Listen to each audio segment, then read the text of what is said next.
حق کو دنیا میں ہماری زبانوں سے ظاہر فرما دیجیے، حق کے نظاموں کو دنیا میں غالب فرما دیجیے، حق والوں کا سنگت اور ساتھ ہمیں عطا فرما دیجیے، حق والوں کے ساتھ میں جینا ہمیں عطا فرما دیجیے، حق والوں اور سچوں کے ساتھ میں ہمارا شمار فرما دیجیے۔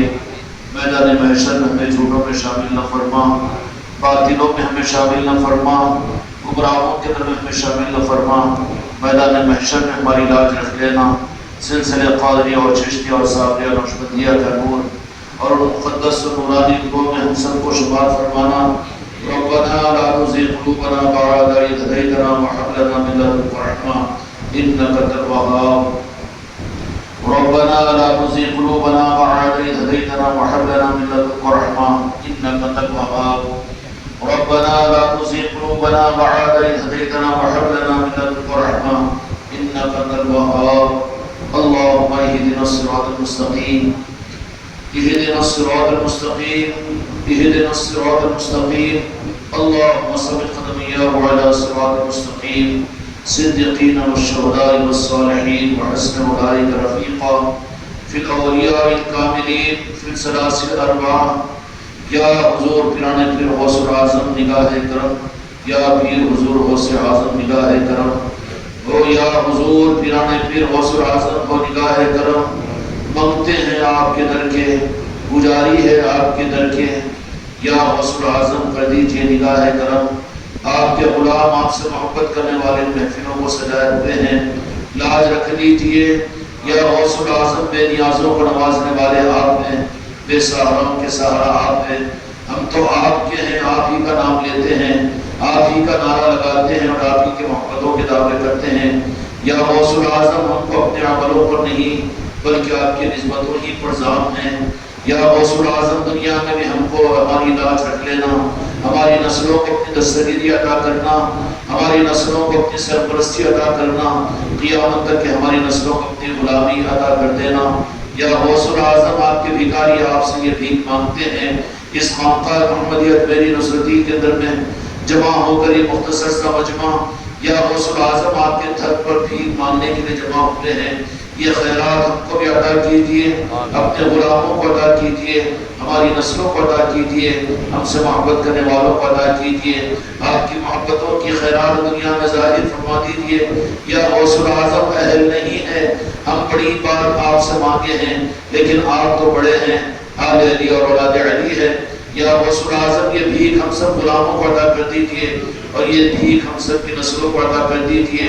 پھر سے دنیا کے اندر میں اپنی جلووں کو ظاہر فرما دیجیے، اپنے حق کے دنیا کے اندر میں ظاہر کرنے کے فیصلے فرما دیجیے۔ یا غوث اعظم فیصلہ کر دیجیے، یا غوث اعظم دستگیری کے لیے تیار ہو جائیے۔ یا غوث اعظم ہم سب پر نگاہ کرم فرما دیجیے۔ بحق لا الہ الا اللہ۔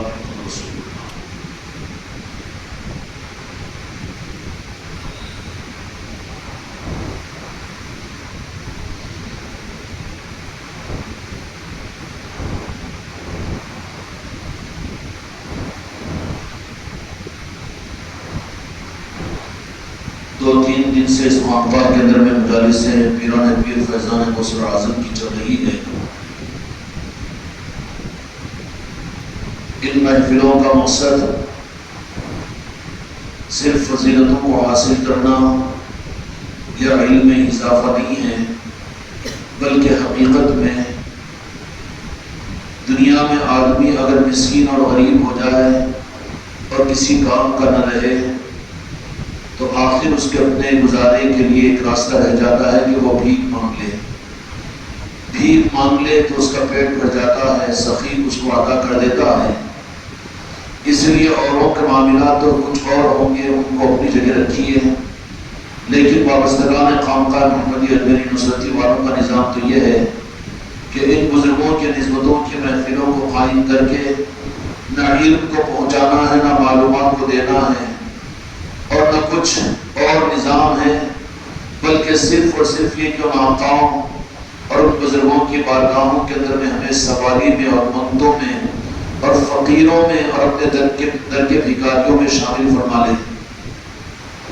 اگر یہ رخ بھی اگر کسی کو مل گیا تو وہ بڑے کامیاب ہیں، اس لیے کہ ان کے در کی گدائی یہ دنیا کی شاہی سے بہتر ہے، دنیا کی بادشاہی سے بہتر ہے۔ دنیا کی شاہی اور دنیا کے تخت و تاج تو کسی کو مل جائے، لیکن آل علی اور اولاد علی اور غوث و خواجہ کے در کی گدائی کسی کو نہ ملے تو حقیقت کے ساتھ میں انہیں اللہ کے خزانے سے کوئی چیز نہیں ملی۔ دنیا کو خدا نے فرعون اور قارون کو بھی عطا کر دیا، روس اور امریکہ کو بھی عطا کر دیا، اور یہ مل جانا کوئی کمال کی چیز نہیں ہے، لیکن کمال یہ ہے کہ اللہ تبارک و تعالیٰ اپنے محبوب بندوں کے در کی گدائی کسی کو عطا فرما دے۔ یہ در کی گدائی کا سلیقہ سکھانے کا نظام یہ خانقاہ کا نظام ہے، اور یہاں کی محفلیں ہیں، یہاں کی مجلسیں ہیں کہ ہم اپنے بارے میں زیادہ خود اعتمادی اور خود نمائی میں مبتلا نہ ہوں، اور اپنی آخرت کو برباد نہ کریں، اور اپنے بارے میں اپنے آپ کو خطرات اور ہلاکت میں نہ ڈالیں۔ ہمارے اولیاء اکرام کے نسبتوں کی، خود بالخصوص میران پیر غوث اعظم کے نسبت کی یہ محفلوں کا مقصد صرف آقا اور بزرگوں کی در کی گدائی کا طریقہ سکھانا ہے، اور بات یہی ہے کہ ان آقا اور ان اولیاء اکرام کے در کی گدائی کس کو کہتے ہیں؟ مانگنے بھکاری کو کہتے ہیں، فقیر کو کہتے ہیں، منگتوں کو کہتے ہیں۔ ان کے در کے منگتے اور ان کے در کے بھکاری شاہوں پر افضل ہے۔ اگر کسی کو یہ دولت اگر مل جاتی ہو تو یہ دولت چاہے آپ کو جنگلوں کے ویرانوں میں مل جائے، یا چاہے پہاڑ کے کوہوں میں مل جائے، چاہے یہ دولت ملنے کے لیے تم کو اپنی آل اولاد اور دنیا اور بیوی بچوں کو قربان کرنا پڑے، اگر یہ اولیاء کے در کی گدائی کے ملنے کی دولت اگر تم کو اپنی جان کو قربان کر کے حاصل کرنے کا موقع مل جائے تو بڑا سستا سودا ہوگا، سب کچھ مل جائے، لیکن اگر ان اولیاء اکرام کے در کی گدائی اگر نہ ملے، آل رسول کی غلامی اگر نہ ملے، تو جہاں کے مالک میرے آقا محمد رسول اللہ صلی اللہ علیہ وسلم نے یہ ارشاد فرما دیا، بلکہ دو جہاں کے مالک میرے آقا کی حدیث پاک تو حدیث ہے ہمارے لیے۔ کیوں بیٹا بیمار ہے؟ سامنے آ جاؤ، چست ہو کر بیٹھو مجلس میں اور سامنے سے ہو۔ کسی کو بیماریاں نہیں ہیں کہ لگے گی نہیں آپ لوگوں کو، کیوں دور دور بیٹھتے ہیں؟ دور بیٹھنا بے اتفاقی کا ثبوت ہوتا ہے کہ ہم کو ضرورت نہیں ہے، ہم کو اتنا ذوق نہیں ہے، ہمارا ٹیسٹ نہیں ہے۔ اگر ٹیسٹ اچھا ہوتا ہے، شاعرانہ ٹیسٹ ہے، تو اچھا شاعر اگر بولے تو 2 میل دور رہا سو بھی قریب آ جاتا ہوں، ذوق رہا تو قریب پہنچ جاتا ہوں، اچھا فلم رہا تو پردے کے قریب جا کر بیٹھ کر دیکھتا ہوں۔ گھر میں ٹی وی ہے، اپنے پسند کا اگر کوئی سیریل ہے، حالانکہ ٹی وی کے قریب میں جا کر گھسے گا نہیں، لیکن کتنا جلدی قریب بوڑھی بھی ہے، کمر ٹیڑھی بھی ہے تو کمر اس کی یہ ہو جا کے ٹی وی کو آنکھیں لگ جاتی اس کی، کیوں کہ ذوق کا پتہ دیتا ہے۔ خانقاہ والوں تم جب آتے ہو تو بہت سے تو آتے نہیں ہیں، نیچے بیٹھ جائیں گے، ادھر بیٹھ جائیں گے، ادھر بیٹھ جائیں گے، موقع نہیں ملتا، لیکن آپ لوگوں کو جب موقع مل جاتا ہے، قریب آتے ہو تو قریب ہو کر اپنے ذوق کا پتہ دو کہ ہم بے نیازی اور مجبوری کے لیے نہیں آئے یہاں پر، بلکہ ہم تو اپنے ذوق کے ساتھ میں قدر شناس ہیں۔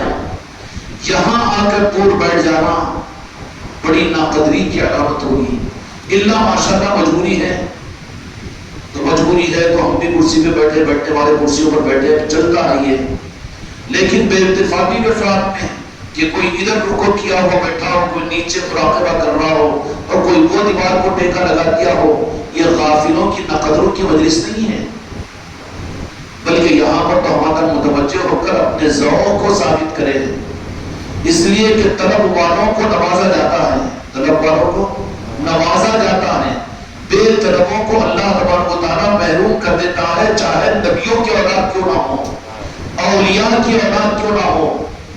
طلب کو باقی رکھو، طلب اپنے کو محتاجی پر لائے گی کہ میں محتاج ہوں اس مجلس کا، میں بے نیاز نہیں ہوں، کیا بیان ہوگا وہ تو میں جانتا ہوں، گیا بے طلبی ہو گئی اس کی، نہیں کیا وہی سننا، ہاں تیری ضرورت ہے وہی سننا، نہیں سورہ فاتحہ کے علاوہ کوئی اور نہیں پڑھے گا، نماز میں وہی سورتیں پڑھے گا، وہی قرآن پڑھے گا، رمضان میں وہی 30 پارے سنے گا، کیا پھر ہر رمضان کے اندر میں نئی قرآن لائے گا؟ دین کے معاملات میں نیا نظام، یہ گمراہیت ہے۔ پھر اس سے آگے اور ذرا معاف کر دینا مجھے، میں پہلے معافی مانگ رہا ہوں، وہی تو چاول، وہی تو کھانا اور وہی تو غذا اور وہی تو گوشت کھاتے ہو، کچھ نیا کہہ کر کیا پتھر کھاتے ہو، مٹی پھونکتے ہو، یا اس طریقے سے کیڑے مکوڑے چن کر کھاتے ہو؟ پھر اور کون سی نئی چیز چاہیے؟ غذا کے لیے وہی جو بچپن سے بچپن تک چل رہی ہے، وہی قرآن، وہی نماز، وہی دین جو تم کو گود سے لے کر لہر تک کام آئے گا۔ تو پھر یہ نئے کا فارمولا یہ یہودیوں کا دیا ہوا ہے کہ نئی چیز دیکھو، دین کو نئی شکل میں پیش کیا جائے، نئے عہدے کھولے جائے، نئے حوالے دیے جائے، نیا اسٹائل اختیار کیا جائے۔ ہم کو ضرورت نہیں، ہم کو غوث پاک کی غلامی کافی ہے، ہم کو اولیاء کرام کی اور مجدد پاک کی غلامی کافی ہے، ہم کو نئے کی ضرورت نہیں۔ یہ نئے کے تجربے کی طرف میں چلنے والے، ان کا نیا جو آئے گا باس وہ دجال کی صورت میں ہوگا، گمراہیت کا منبع ہوگا۔ اس لیے ہم کو تو اپنی طلب کو اپنی زندگی کی آخری سانس تک باقی رکھنا ہے۔ اگر بے طلبی کا اظہار ہو جائے تو اللہ تبارک و تعالیٰ فرماتا ہے کہ لئن شکرتم لازیدنکم ولئن کفرتم ان عذابی لشدید۔ اگر ہماری نعمتوں کی ناقدری اگر ہو جائے، کہ فیصلہ کرو اور دل سے کہو، ایمان سے کہو، کیا تم اور میں اس قابل ہیں کہ پیران پیر غوث الاعظم اپنے نسبت کی محفل میں ہم کو یہاں پر آنے کا موقع دے؟ ہے کوئی؟ نہیں کر سکتے ہم دعویٰ، نہیں کر سکتے دعویٰ۔ اس لیے پیران پیر غوث الاعظم دستگیر احمد رضوان، یہ پیران پیر دستگیر ہے جو تصرفات اللہ تبارک و تعالیٰ نے آپ کو اپنی حیات ظاہرہ کے اندر عطا فرمایا، آپ کے پیدا ہونے کے بعد میں بھی وہ تصرفات قیامت تک ولایت کے نظام میں حضور پیران پیر غوث الاعظم کو موجود ہے۔ وہ دستگیر زبان ہے اور آپ کا نظام آئینے کی طرح سے ہے۔ اس لیے حضور پیران پیر غوث الاعظم کے منگتے بن کر، ان کے در کے فقیر بن کر ہم اور آپ یہاں پر آئے ہیں۔ اپنی خوش قسمتی، اپنی قسمت پر نازا ہو، جو میری بچیاں بھی پہنچی ہوئی ہیں وہ بھی اپنی قسمت پر اللہ کا شکر ادا کرے کہ ان کو موقع مل گیا۔ کتنے سرزمین عادل آباد کی عورتیں اور بچیاں ہوں گی جن کا اس وقت میں ٹی وی کے سامنے بیٹھا ہو رہا ہوگا، عقد اور ولیموں کی دعوتیں اڑا رہے ہوں گے، بازاروں میں گھوم رہے ہوں گے، اپنے گھروں کے اندر محصور ہیں، دنیا کی باتوں میں مصروف ہیں، لیکن میرے بیٹیوں تم اللہ کا شکر ادا کرو، غوث الاعظم کے قدموں پر سجدہ کرو کہ انہوں نے اپنا سمجھ کر اپنائیت دینے کے لیے تم کو اپنی مجلس میں بلایا ہے۔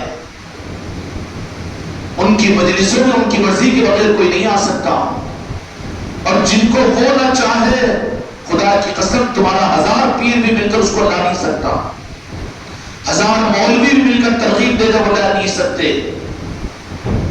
اگر اپنے بس کی بات ہوتی تو پھر عادل آباد کی سرزمین کی ہر مسجد میں پیران پیر کی مجلس ہونی چاہیے تھی نا۔ کون انکار کر سکتا ہے کہ اسلام جو ان تک پہنچا ہے بواسطے پیران پیر ہی کے ذریعے سے پہنچا ہے؟ کون انکار کر سکتا ہے؟ کون مسلمان کے اندر یہ دم ہے؟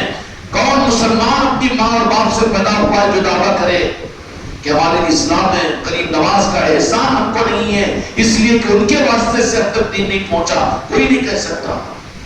لیکن کیوں اتنے احسان فروش، کیوں اتنے نمک حرام، اور کیوں اتنے ناقدرے بن چکے ہو کہ سب کچھ کے لیے تمہاری مسجدیں اور تمہارے گھروں کے اندر میں اور تمہاری زندگیوں میں وقت ہے، لیکن احسان فروشی کے نہ ہونے کا ثبوت دینے کے لیے کیا ہو گیا؟ تمہاری مسجدوں میں پیران پیر کے تذکرے کیوں نہیں ہیں؟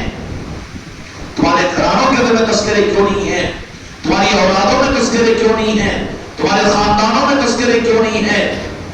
ساری مسجدیں سونی ہیں۔ کس نے روکا؟ کیا حکومت نے پابندی لگائی کہ اس سال پیران پیر کی محفل کوئی مسلمان اپنی مسجدوں میں نہیں کر سکتا؟ کیوں ہوش نہیں آ رہا ہے؟ پتہ یہ چلا کہ مسلمانوں کی اپنی چاہت سے یہ نہیں ہوتا، بلکہ چاہت بغداد والے سیاح کی ہوگی، وہ جہاں چاہیں گے وہ کروائیں گے۔ یہی رخ جب 11 شریف کے ہونے کے بعد میں نیاز کی محفلیں جب گھروں پر ہوگی، ہم کہیں مریدوں کو بالکل نہیں، دھوکے میں نہیں آنا کہ ہم اپنے پیر کے کہنے کی وجہ سے ہمارا پیر ہونے کی وجہ سے ہم یہ محفلیں کر رہے ہیں 11ویں شریف کی، یا پھر اس طرح کی محفلوں کو اپنے گھر میں سجا رہے ہیں، بالکل دھوکے میں ہے تم۔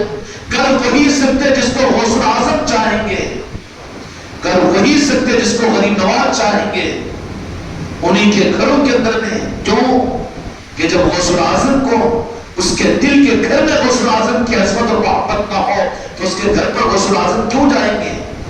جہاں نیاز شریف ہوتی ہے وہاں پر غوث اعظم کی توجہات نہیں، بلکہ اس نیاز شریف کی اطلاع غوث اعظم کو، بلکہ غوث اعظم بھی وہاں تشریف لاتے ہیں۔ کھیلو تماشا نہیں ہے یہ باتیں۔ شکر ادا کرو اس بات کے اوپر کہ مٹھی بھر لوگ ہو مسجد انوار مصطفیٰ خانقاہ محمدیہ میری نصرتی کے اندر میں، لیکن قابل قدر ہے اولیاء کے نظاموں میں، مقبولیت کے نظاموں کے اندر میں، قبولیت والے نظاموں کے اندر میں کثرت کو نہیں دیکھا جاتا۔ کثرت کا کانسیپٹ تو یہود و نصارہ کا ہے، سروں کی گنتی تو کوئی اور رخ ہے۔ کیوں کہ باطل نظاموں کے اندر میں کتنے سراب کو نظر آ جائیں گے، لاکھوں کے مجمع اجتماع کے اندر میں، لاکھوں کے مجمع لیڈروں کے پاس میں، لاکھوں کے مجمع اور پروگراموں کے اندر میں، لاکھوں کے مجمع کہاں کہاں نظر نہیں آ جائیں گے۔ لیکن آپ کربلا معلیٰ کو پلٹ کر دیکھو تو پتہ یہ چلے گا کہ وہاں پر 72 ہے۔ پیران پیر غوث اعظم دستگیر احمد الرضوان کو جو جان کے مالک میرے آقا نے فرمایا کہ میرے شہزادے تم نے ریاستیں کر کے اور منزلوں کو تم ہمارے پورے نظر ہو، اپنے فیض کو پہنچانے کے لیے، میری امت کو نوازنے کے لیے بغداد کے اطراف کے جنگلوں اور وہاں کے صحراؤں کی ریاستوں کو چھوڑ کر، جن کا نام لینے کے لیے ہم اور آپ یہاں پر جمع ہوئے ہیں، جن کے بھکاری بننے کے لیے، ان کی تاریخ سے، ان کی حقیقتوں سے واقف نہ ہو تو قدر پیدا نہیں ہوگی۔ اپنی اولادوں کو لاؤ ان محفلوں کے اندر میں تاکہ انہیں معلوم ہو، اپنی عورتوں کو لاؤ ان محفلوں کے اندر میں کہ انہیں احساس ہو کہ تمہارے باپ کا، تمہارے ماں کا احسان تم پر اتنا نہیں ہے جتنا پیرانے پیر غوث اعظم کا احسان ہے۔ کم از کم شکر ادا ہو کر ان کے دل میں غوث اعظم کی محبت پیدا ہو، ورنہ وہ تو نکال دی گئی ہے۔ فیشن آ چکے ہیں، دنیا کی خواہشات جگہ دے چکی ہے، سونے اور چاندی کی طرف میں نظریں جا چکی ہے، اچھے مکان اور محلات کی طرف میں نظریں گئی ہوئی ہے۔ اس کی اصلاح صرف یہ محافل اور یہ مجالس اولیاء ہے۔ وہ ذات جن کے یاد کے لیے، جن کے در کے بھکاری بن کے لیے یہاں پر پہنچے ہیں، ان کی چاہت پر، ان کی زندگی کے حالات سے واقفیت نہیں ہوگی تو پتہ نہیں چلے گا، تو پھر عظمتیں تو اوپر کی رہے گی کہ 11ویں شریف کریں گے تو سال بھر برکت رہے گی۔ تیری برکت کے لیے غوث اعظم کی نسبت، غوث اعظم کی نسبت تو وہ ہے جو تجھے دنیا میں کیا بلکہ تیرے لیے تو قبر میں میدان قیامت میں کام آئے گی۔ اور وہ غوث اعظم کا احسان تیرے اوپر، تیرے ماں باپ سے زیادہ، تیرے خاندان بھائی برادری سے زیادہ، اور تیرے ہارٹ اٹیک کے آنے کے اوپر کارڈیالوجسٹ ڈاکٹر سے زیادہ تیرے پر احسان ہے پیرانے پیر غوث اعظم کا۔ ان کا احسان تو کیسے ادا کر سکتا ہے؟ کم از کم احسان ادا نہیں کر سکتا تو کافر تو مت بن کہ ان کی محبت کے ثبوت میں ان کی محفلوں میں شریک ہو، اور خود بھی شریک ہو، اپنے دوست احباب کو بھی شریک کرے۔ محفلیں سج رہی ہے لیکن یہ ہے کہ خود کا پہنچنا ہی مشکل ہے۔ یہ کوئی محبت اور وفاداری کا راستہ ہے؟ اگر کہیں پر سبسڈی کا نظام ہو اور کہیں پر اگر زیادہ کم محنت کے اوپر زیادہ منافع کی بات ہو تو بڈھا تو پلان بنائے گا کہ خاندان کے جتنے نوجوان بچے ان سب کو لے جا کر لسٹ میں لکھاؤ۔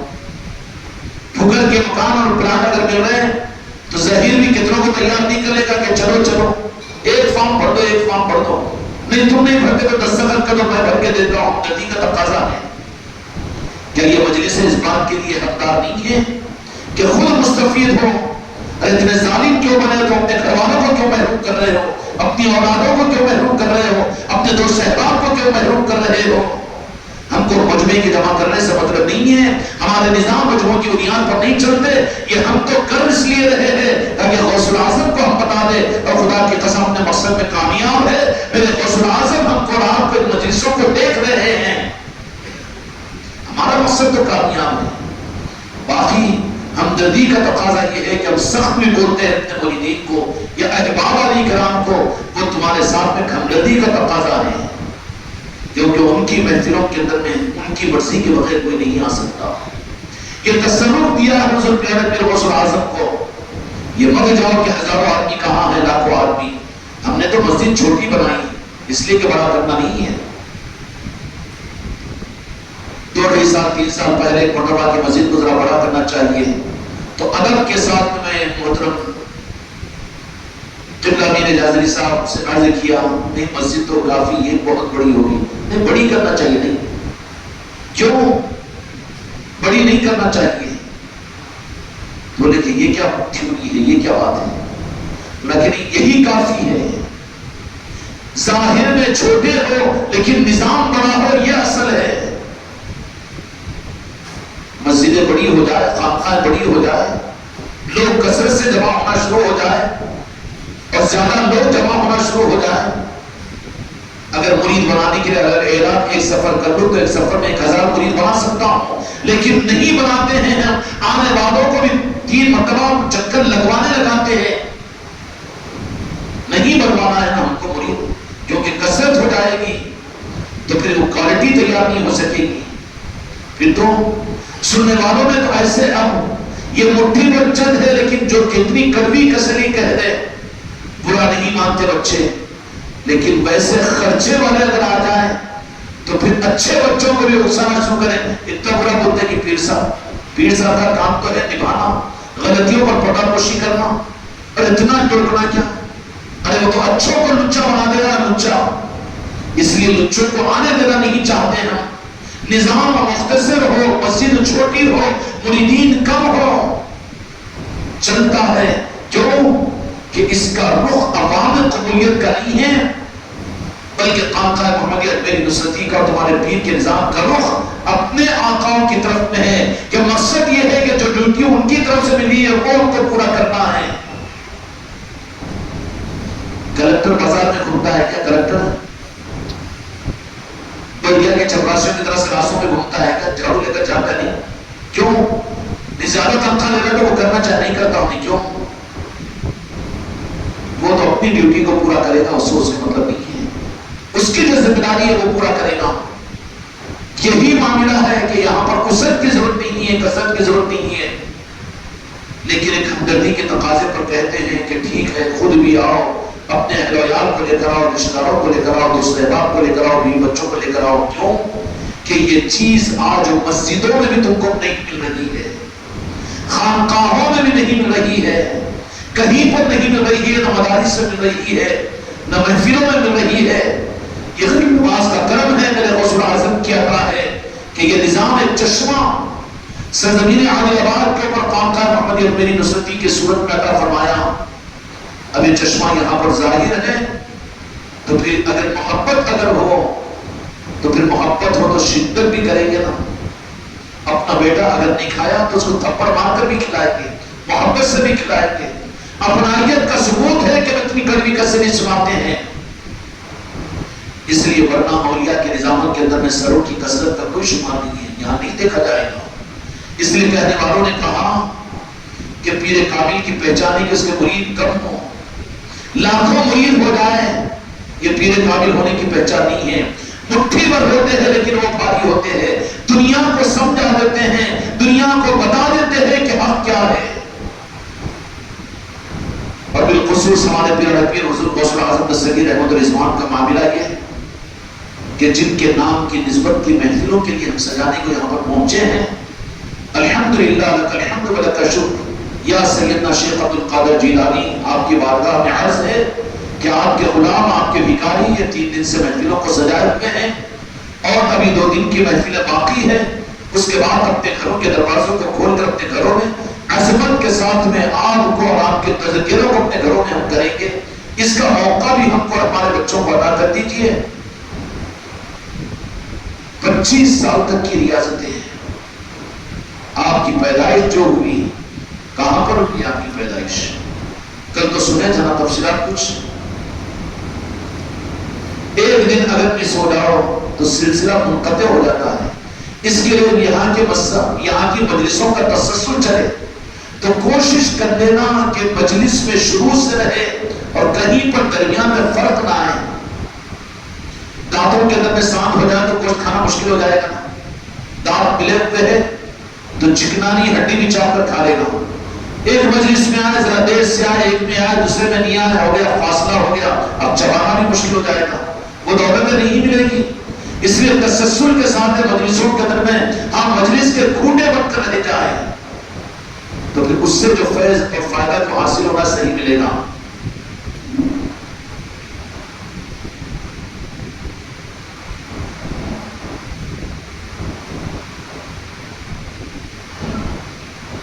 حضور بلال بن غوث الاعظم دستگیر رحمۃ اللہ علیہ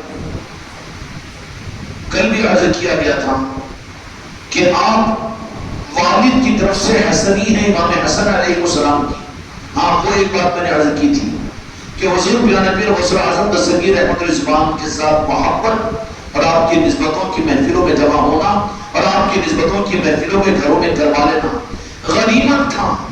امت کی کچھ حکمتیں تھیں کہ پیران کامل نے بزرگوں نے کم از کم غوث الاعظم کو یہ بھول نہ سکے، اس کے لیے نیازوں کا نظام چلایا تھا. کیسے کہ سال میں ایک مرتبہ اس کا اس اہتمام کے ساتھ میں کہ گھروں کے اندر میں نانا دادا دادی کی طرف سے غلہ رکھا جاتا تھا اور بچوں کو کہا جاتا تھا کہ یہ غوث پاک کا غلہ ہے، اس کے اندر میں تمہارے پیسوں میں سے پیسے، خرچ میں سے خرچ، 1 آنے 2 آنے 3 آنے اگر ان کو مل جاتے تو اس میں سے کچھ وہ ڈلوانا، بچوں سے ڈلوانا کیوں ہوتا تھا؟ تاکہ ان کی تربیت ہو کہ یہ ہمارے اپنے بڑے ہیں. یہ غوث الاعظم کو وہ پہچانے. وہ معصوم بچے اپنے گھروں کے اندر میں غلے رکھتے اور غلوں کو پھر وہ کعبہ شریف کے اندر میں کھول کر بڑی عالیشان دعوتیں کرتے، بکروں کے ساتھ میں گھر کے اندر میں جشن ہوتا اور وہاں پر یہ عید کی طرح سے کعبہ شریف کا اہتمام ہوتا. اور بزرگوں کی حکمت تھی. ان حکمتوں کی خاطر غوث اعظم کو اولادیں یاد رکھا کرتی تھی اور غوث اعظم کی عظمتیں امت میں اور امت کے گھروں میں واقع رہتی تھی. لیکن اب غلوں کا نظام، اب غلے تو غلے کی ہڈیاں تو پھوٹ گئے، ڈھونڈو بھی تو نہیں ملیں گے کماروں کے پاس میں، لیکن ڈھونڈنے والوں کو سب کچھ مل جاتے ہیں. اچھا ہے کہ اپنے گھروں کے اندر غوث پاک کے غلے کو رکھا کرو تاکہ بچوں کی تربیت ہو. یاد آئے غوث الاعظم بزرگوں کا کوئی نظام بیکار کے نہیں تھا بلکہ کچھ حکمتیں تھیں اس میں. رکھا کرو میرے مریدوں، تم بھی اپنے گھروں کے اندر میں 11ویں کا غلہ رکھو یا پھر اجمیر شریف کے سالانہ سفر کا ایک غلہ رکھا کرو. اپنے بیگم کو کہہ دیا کرو اپنے خرچوں میں سے بچا کر سالانہ اجمیر شریف کا جو سفر ہوتا ہے اس سفر کے لیے تم اس کے اندر میں مہینے کے اندر میں 1000 روپے اپنے بیگم کو دیتے ہو تو ترغیب دے دو کہ اس کے اندر میں سے 200 روپے اس میں نکال کر ڈال دو یا اجمیر شریف کے سفر کے لیے. اس کی برکتیں ہوتی ہیں. کیوں کہ اس نیت کے ساتھ میں آپ نے جمع کرنا شروع کیا تو تمہارے گھر میں تو جمع تو ہوگا، تمہارے پر خرچ ہوگا، لیکن جمع کرنے کی نیت اور اس عمل کی برکت تمہارے گھر کے اندر سال کے 12 مہینے رہے گی. تو یہ جو 11ویں شریف کا جو نظام بزرگوں میں رہا ابھی تک ہمارے گھروں میں تھا. غلے جمع ہوتے تھے اور یہ کیوں کہ درمیان میں یہ امت اس کو بھول نہ جائے. اس کے لیے غلوں کے نظام سے 11ویں شریف کا اہتمام کیا جاتا. لیکن امت آ گئی اب 11ویں شریف کا مطلب صرف بکرے کا کھا لینا اور بکرے کا ذبح کرنا اور صرف اپنے اعتبار سے کچھ کر لینا. تو پھر اب یہ چیز بھی رسم بن گئی تھی. حالانکہ مقصود اس سے اپنی اولاد اور اپنی نسلوں کو، اپنے گھر والوں، اپنے خاندان والوں کو غوث اعظم کی تعلیمات سے غوث اعظم کی محبت کا دینا مقصود تھا. لیکن 11ویں شریف کی عشاء کی نماز نہیں، 11ویں شریف کی فجر کی نماز نہیں، 11ویں شریف بھی لیکن سر پر ٹوپی نہیں، درود فاتحہ و سلام نہیں. تو مقصد فوت ہو رہا تھا. پھر وہ غلے جمع ہونے کے بجائے اب جیبوں کے اندر میں ATM کارڈ اور سیلوں کے اندر پیسے آ گئے. تو پھر رسمیت پر بات جب آ گئی، حقیقت جب نکل گئی تو پھر ایک نظام پھر ان اولیاء کی طرف سے غوث اعظم کی طرف سے یہ نکلتا ہے کہ پھر سے وہ حقیقت کو امت میں واپس کیسے کیا جائے. اب اس کا سبٹیوٹ اور بدل کے اندر میں خانقاہ محمدی کا یہ نظام ہے کہ 11ویں شریف تک تو خانقاہ کے اندر میں محفلوں کو کریں، یہاں پر دسترخوانوں پر مستفید ہوں، لنگر کھاتے جائیں، کھلاتے جائیں.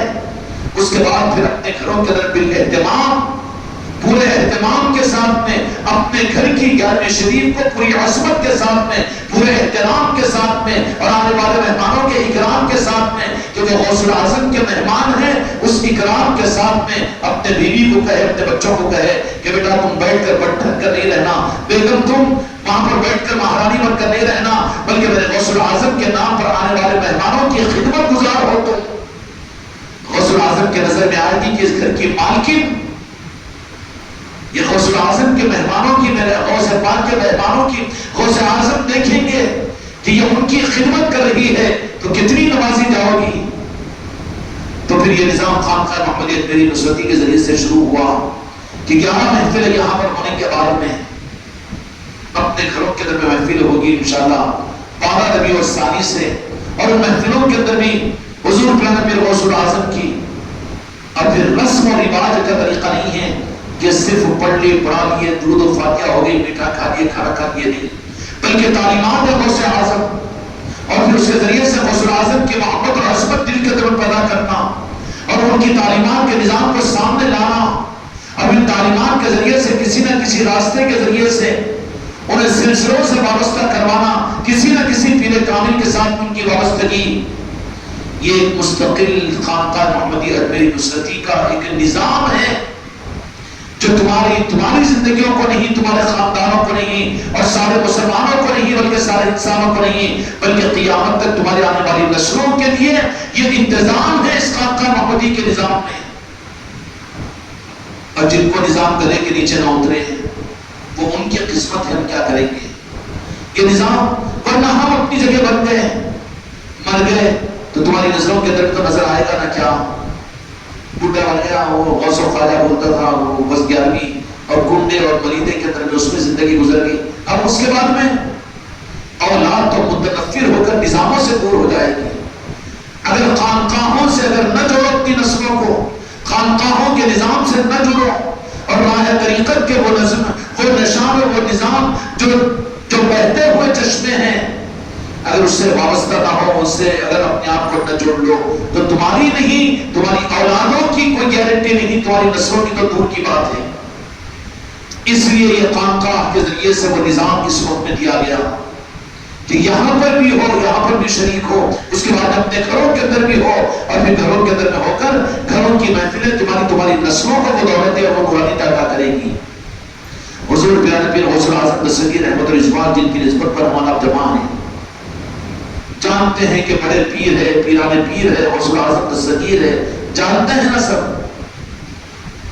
اور یہ فضیلت اور یہ عظمتیں پیران پیر غوث اعظم کو ریاضت اور مجاہدوں سے نہیں ملی بلکہ آپ تو منتخب من اللہ تھے، اللہ تبارک و تعالیٰ نے آپ کا منتخب فرمایا تھا، اور آپ کی عظمتوں کا عالم کہ میں نے عرض کیا کہ جن پیران پیر کی نسبت پر یہ مجلس میں ہم شریک ہوئے تو ہم خوش قسمت سمجھے اپنے آپ کو، کیوں کہ اس کی نسبت صرف ایک ولی کے ساتھ میں نہیں ہے اور صرف فضیلت کے ساتھ میں نہیں ہے، برکت کے ساتھ میں نہیں ہے، بلکہ احادیث اور صحابہ ائمہ طریقت حجت پاک، اس کے ساتھ میں احادیث اور احادیث کے ساتھ میں راست قرآن پاک سے ہے۔ اب کسی کچھ بندے مفتی اور مولانا کے سامنے کہو کہ 11ویں شریف کو، پیران پیر غوث اعظم کو قرآن پاک سے پیر صاحب جوڑیے تو انہیں تو بولے گا قرآن پاک میں غوث پاک کا تذکرہ کہاں ہے، بولے گا یا نہیں بولے گا؟ نماز قصر کے مسائل ذرا قرآن پاک سے مجھے بتا دیں، یا عشاء کی نماز میں 4 رکعت پڑھیں گے، نماز عشاء کا حکم تھا لیکن 4 رکعت بتا دیں۔ اگر ہر بات کو سارا کھول کر قرآن پاک میں رکھے جائیں تو 30 پارے نہیں 30,000 پارے ہو جاتے تھے۔ اللہ نے مجمل انداز کے اندر قرآن پاک حق رکھا ہے اور صرف حق وہی ہے جو قرآن میں ہے۔ اب غوث اعظم کون ہے؟ اہل بیت ہے، اہل بیت ہے کہ نہیں؟ آل رسول ہے کہ نہیں؟ امام حسن علیہ السلام کی آل ہے، مولا علی کے شہزادے ہیں، اور امام حسین علیہ السلام کے نواسے ہیں، اہل بیت ہیں۔ تو اللہ نے قرآن مجید کے اندر فرما دیا، قرآن مجید کے اندر فرمایا قُلْ لَا أَسْأَلُكُمْ عَلَيْهِ أَجْرٍ مَّوَدَّةً فِي الْقُرْبَىٰ، کہ میرے محبوب آپ فرما دیجئے قرآن ہی ہے. چلو موٹی زبان پر اعتماد کرو. آج 11ویں شریف کو قرآن سے ثابت کرنا ہے. چمک جائیں گے بیچارے وہ ممبر پر ناچنے والے کودنے والے. 11ویں شریف قرآن سے، جبکہ 11ویں شریف تو تھا ہی نہیں اس وقت میں. ہم کیا کہہ رہے کہ اس وقت میں تھا. حضور پیارے پیر غوث اعظم تو 470 ہجری کے اندر میں اللہ نے آپ کو دنیا میں بھیجا، لیکن رخ دے دیا تھا قرآن مجید کے اندر میں. چونکہ غوث اعظم صرف کوئی مولوی یا پھر کوئی اور نہیں ہے، بلکہ وہ آل رسول ہے، اور آل رسول کو مکمل انداز میں اللہ تعالیٰ نے فرمایا میرے محبوب آپ فرما دیجئے کہ میں تم سے کچھ بدلہ نہیں چاہتا، لیکن تم میری اہل بیت کے ساتھ محبت کا اظہار کرو. تو محبت اور محبت کا حکم غوث اعظم کا اللہ نے قرآن پاک میں دیا ہے. اہل بیت ہے تو حکم تو ہے قرآن پاک میں. انکار کریں گے؟ نہیں کر سکتے نا. تو 11ویں شریف اور یہ اظہار محبت ہے پیران پیر غوث اعظم. غرض کے لیے نہیں، کھانے پینے کے لیے نہیں، جنت کے لیے نہیں، بلکہ اللہ کا حکم سمجھ کر ہم کریں پیران پیر سے محبت، اس لیے کہ اللہ نے حکم دیا ہے. تو 11ویں شریف کا حکم قرآن پاک کی اس آیت کے ذریعے سے امت کو قیامت تک رہبری کر رہا ہے. یا تم بھی یہ سوچو کہ مرید بنے اس واسطے 11ویں شریف تو کرنا ہی پڑتا، کیسا کریں گے، گھر میں تو نہیں کرنے دیتے. نکو کرو، مجھے کیا کرنا ہے. قرآن پاک میں اشارہ فرمایا اللہ نے قُلْ لَا أَسْأَلُكُمْ عَلَيْهِ أَجْرًا مَوَدَّةً فِي الْقُرْبَىٰ کہ میرے اہل بیت کے ساتھ محبت اور مودت کا اظہار کرو. اس تفصیل میں جانا نہیں ہے، یہ تو قرآن پاک سے اشارہ کیا. اور تو جہاں کے مالک میرے آقا حضور پیارے پیر غوث اعظم کے بارے میں بھی اتنا عطا فرما دی. احادیث میں تذکرے موجود ہیں، چھپایا جاتا ہے. قبلہ امیر الہی صاحب رضی اللہ عنہ نے جمعہ میں اس روایت کو بیان کیا. سید کائنات نے فتویٰ دیکھا کہ امام حسین علیہ السلام سے تو ہمیشہ دو جہاں کے مالک میرے آقا کو بہت زیادہ محبت فرماتے تھے، لیکن بظاہر امام حسن علیہ السلام کو دو جہاں کے مالک لے رہے ہیں، وہ سمجھ رہے ہیں، بہت گلے سے لگا رہے، بہت گلے سے لگا رہے. امام حسین علیہ السلام بازو کھڑے ہو کر دیکھ رہے ہیں. بچپنے کے حالات کچھ الگ ہوتے ہیں کہ جنت کے پھول ہوتے ہیں معصوم بچے. تم اپنے ناتا نواسی پوتا پوتی مت سمجھو، اپنے بچے مت سمجھو، بلکہ جنت کے پھول سمجھو ان بچوں کو. اس لیے کہ میرے آقا نے بچوں سے محبت کی ہے تو میرے آقا کی مسکراہٹ کے لیے ہم اپنے بچوں سے بھی محبت کریں. وہ میرا پوترا ہے، میری پوتری ہے، میرا بیٹا ہے، میرا اس کے لیے نہیں، بلکہ میرے آقا نے معصوم بچوں سے محبت کی، اس کے لیے محبت کریں. امام حسین علیہ السلام دیکھ رہے ہیں. سید کائنات فاطمہ الزہرا سلام علیہ نے محسوس کر کے فرمایا کہ یا رسول اللہ ہمیشہ تو آپ حسین کے ساتھ زیادہ محبت کرتے. زیادہ دیکھو حسین کھڑے ہو کر دیکھ رہے ہیں. تو کہا کہ میری شہزادی، میری بیٹی، میرے بڑے شہزادے کے ساتھ امام حسن کے ساتھ میری وارفتگی اور یہ محبت، وارفتگی اور محبت اس لیے ہے کہ جبرائیل امین نے مجھے آ کر اطلاع دی ہے کہ میں امام حسن علیہ السلام کی پیشانی میں، ان کی نسل میں 5ویں صدی کے اندر میں ایک شہزادہ آئے گا جس کا نام عبد القادر ہوگا، جو بغداد کے اندر پیدا ہوگا. بغداد تو مکہ مکرمہ سے بہت دور ہے، اس وقت میں تو بغداد کے تذکرے نہیں ملتے. بغداد میں پیدا ہوگا جس کا نام عبد القادر ہوگا. میں امام حسن میرے شہزادے کی پیشانی میں اس کا نور دیکھ کر مجھے محبت آ گئی کہ میں اس کو پیشانی کو کیسے لے رہا ہوں، میں اپنے گود میں لے رہا ہوں. تو گویا کہ میرے آقا کا یہ محبت کا اظہار پیران پیر غوث اعظم کا اظہار تھا. جو غوث اعظم سے محبت نہ کرے شمار کس میں ہوگا؟ خدا محفوظ لگے یزیدیوں کے اندر میں ہوگا. میرے آقا کے نواسوں سے جنہوں نے دشمنی کی کون ہے؟ وہ یزیدی. کہ تم اپنی اولادوں کو بھی محفلوں میں نہ لا کر ان کو یزیدی بنانا چاہتے ہو. کیوں روک رہے ہو؟ حضور پیران پیر غوث اعظم دستگیر احمد الرضوان کا یہی معاملہ نہیں. قرآن پاک سے بھی ثابت ہو گیا، حدیث پاک کی ایسی 10 احادیث ہے. چنانچہ پنجدن پاک حضور پیران پیر غوث اعظم کے بعد 7ویں امام عسکری رحمت اللہ علیہ، ان کے پاس دو جہاں کے مالک میرے آقا کا ایک جھبے مبارک تھا، اور اس وصیت کے ساتھ اس کو کہ امانت رکھو. اور یہ امانت ہے 5ویں صدی کے اندر میں امام حسن کی آل کے اندر میں ایک شہزادے پیدا ہوں گے جن کا نام عبد القادر جیلانی ہوگا. ان تک اس کو پہنچا دینا.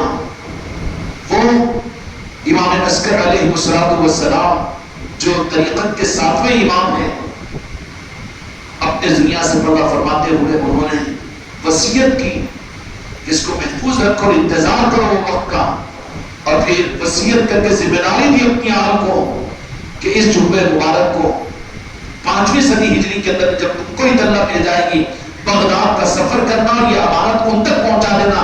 یہ امانت جمعہ مبارک کی ہم تک پہنچی ہے، آقا کی وصیت اور نصیحت ہے. کون ہے پیرانے پیر کی ذات؟ آج امت پیرانے پیر کو بھی بھول جائے. کہاں ہے ایمان، کہاں ہے اسلام، کہاں ہے دین؟ ارے جو جنت کے سوداگر بنے ہوئے نماز پڑھ کے پریشانی میں دبے دارا اپنی جنت کے خاطر، اس کو محبت کہاں ہے اہل بیت سے؟ اس کو محبت کہاں ہے آل رسول سے؟ اس کو محبت کہاں ہے اولیاء سے؟ اس کو محبت کہاں ہے اہل طریقت سے؟ اس کو محبت کہاں ہے عالم شاہ ولی سے؟ یہ تو غرض کے لیے، منت و مرادوں کے لیے جاتا ہے، پورا چادر چڑھانے کے لیے. باقی محبت تو کٹی بھی ہے اس کی. محبت ہو، مودت کا حکم دیا اللہ تبارک و تعالیٰ. مودتا فی القربہ، میرے اہل بیت کے ساتھ ہے محبت نہیں، مودت کا اظہار کرو. محبت دل میں ہوتی ہے، لیکن مودت ظاہر کی جاتی ہے، دل میں چھپا کر نہیں رکھی جاتی. محفل سجا کر، لوگوں کو بلا کر، دسترخوان بچھا کر، خوشیوں کا اظہار کر کے، یہ ہے مودت. نہیں اولیاء سے محبت کرتے ہیں غرض کے واسطے ہے بابا.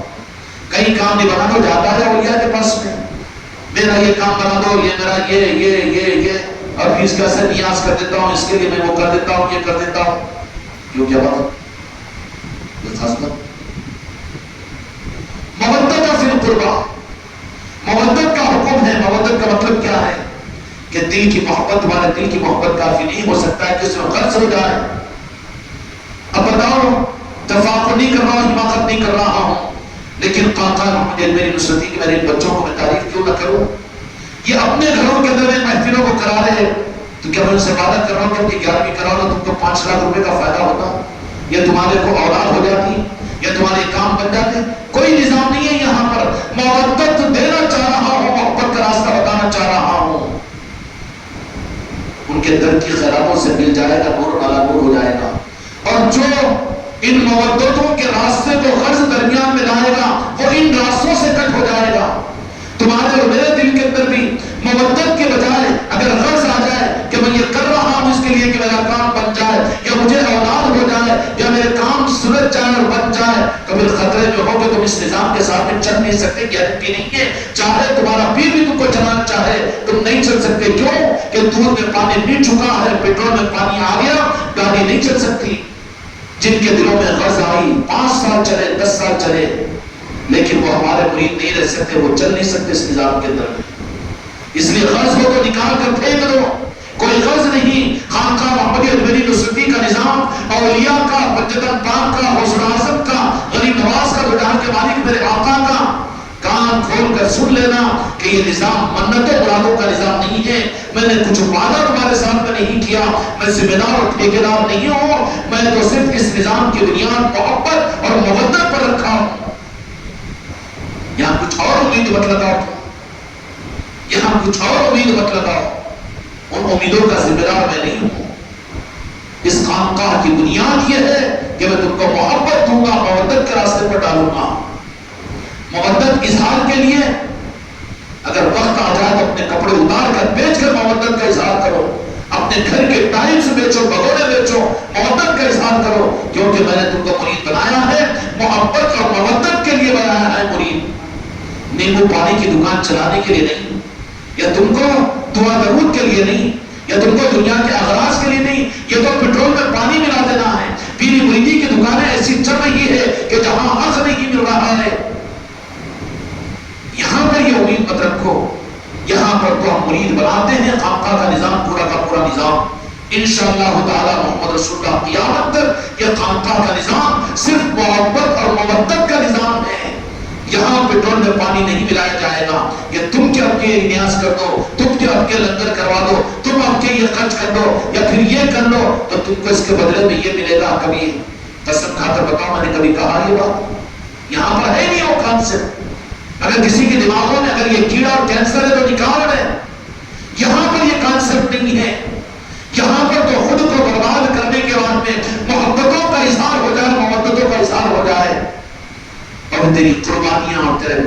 میں، تیری مودتوں کے اظہار پر، تیری اپنی بربادی کے اوپر. پھر میرے آقا دو جہاں کے مالک محمد رسول اللہ صلی اللہ علیہ وسلم فرمانے کہ یہ ہے میرا دیوانہ.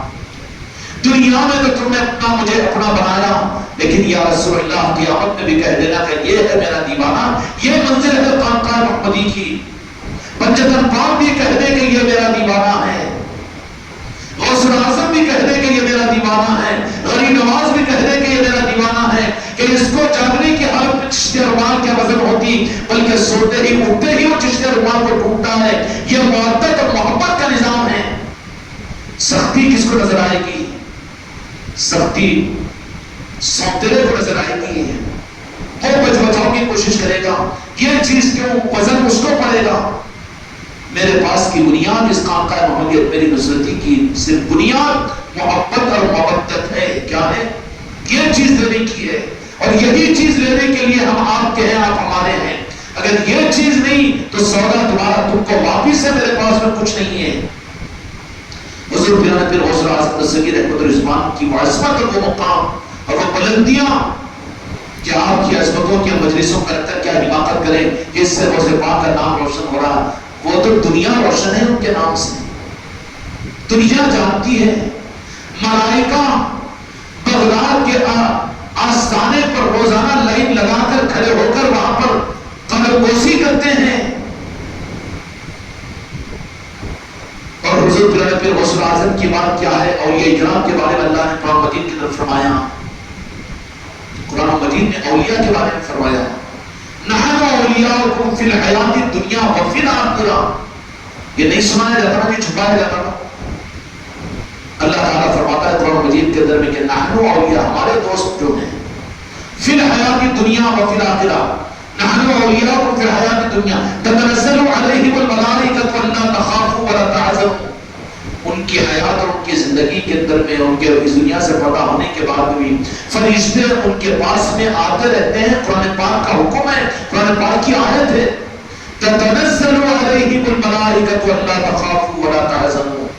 تتنزل، فرشتوں کو نازل کرتے ہیں، فی الحیات الدنیا وفی الآخرہ، حیات زندگی میں بھی ان کے پیدا ہونے کے بعد بھی، ان کے آستانوں پر، ان کے مزارات پر. جب آپ اولیاء کے آستانوں پر، ہمارے مخدوم سرکار حضرت شاہ ولی کے آستانے پر، ہمارا عقیدہ یہ کہ ملائک وہاں پر آتے ہیں،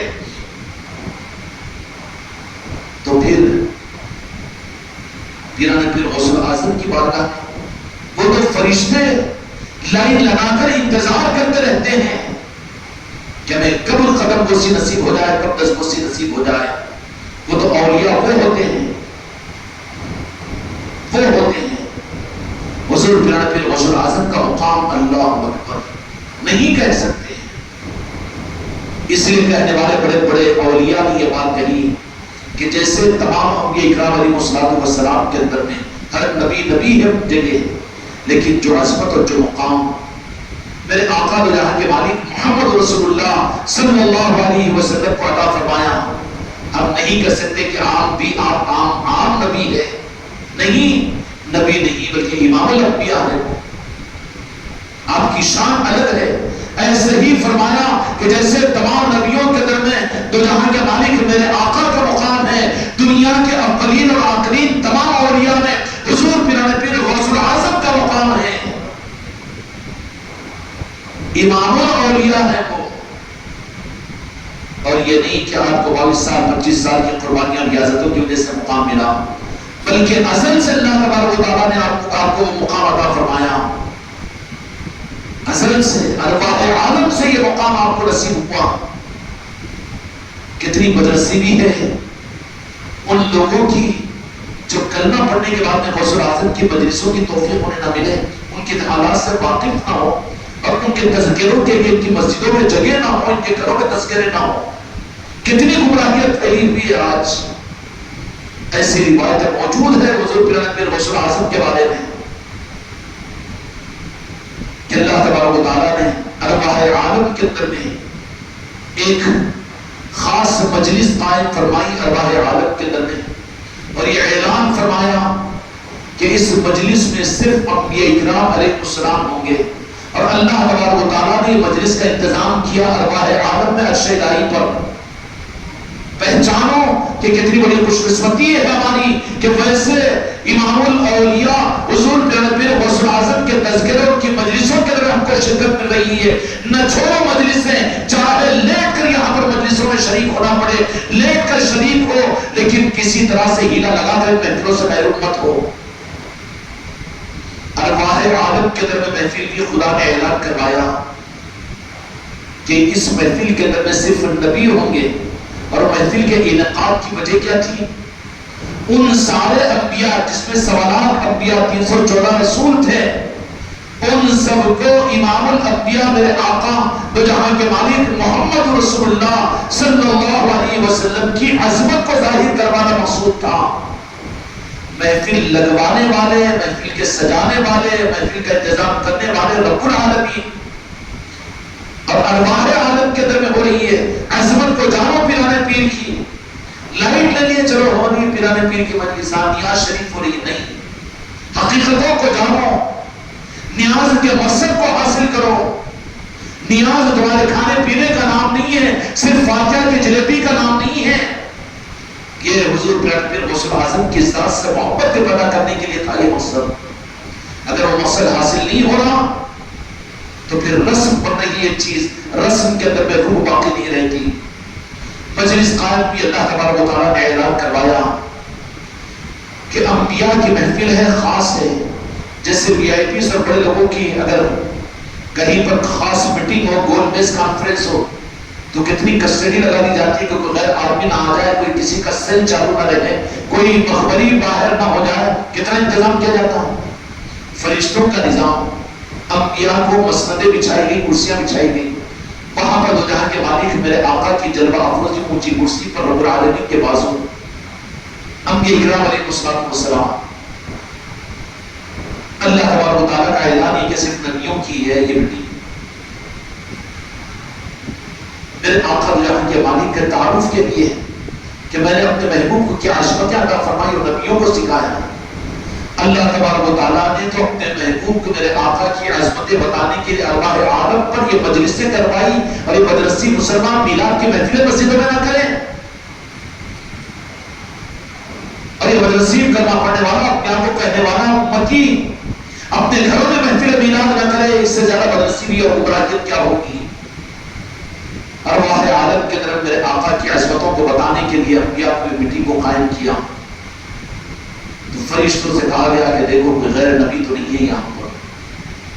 تو حضرت جبرائیل علیہ السلام نے ایک ایک نبی کے چہرے کو دیکھا، پہچانا، بصیرت تھی.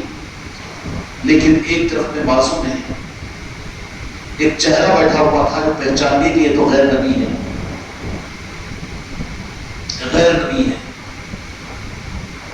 کہا کہ یہ تو صرف انبیاء کی خاصیت ہے، اس مٹی کے اندر کوئی دوسرا نہیں رہ سکتا، رب کا اور میرے مصطفیٰ کا حکم ہے. جبرائیل امین علیہ السلام کو حضور پیر غوث اعظم کی روح نے یہ بات کہی کہ جن کے حکم کی تعمیل کر رہے ہیں دو جہاں کے مالک میرے آقا سے جا کر پوچھ لو کہ میں ہوں.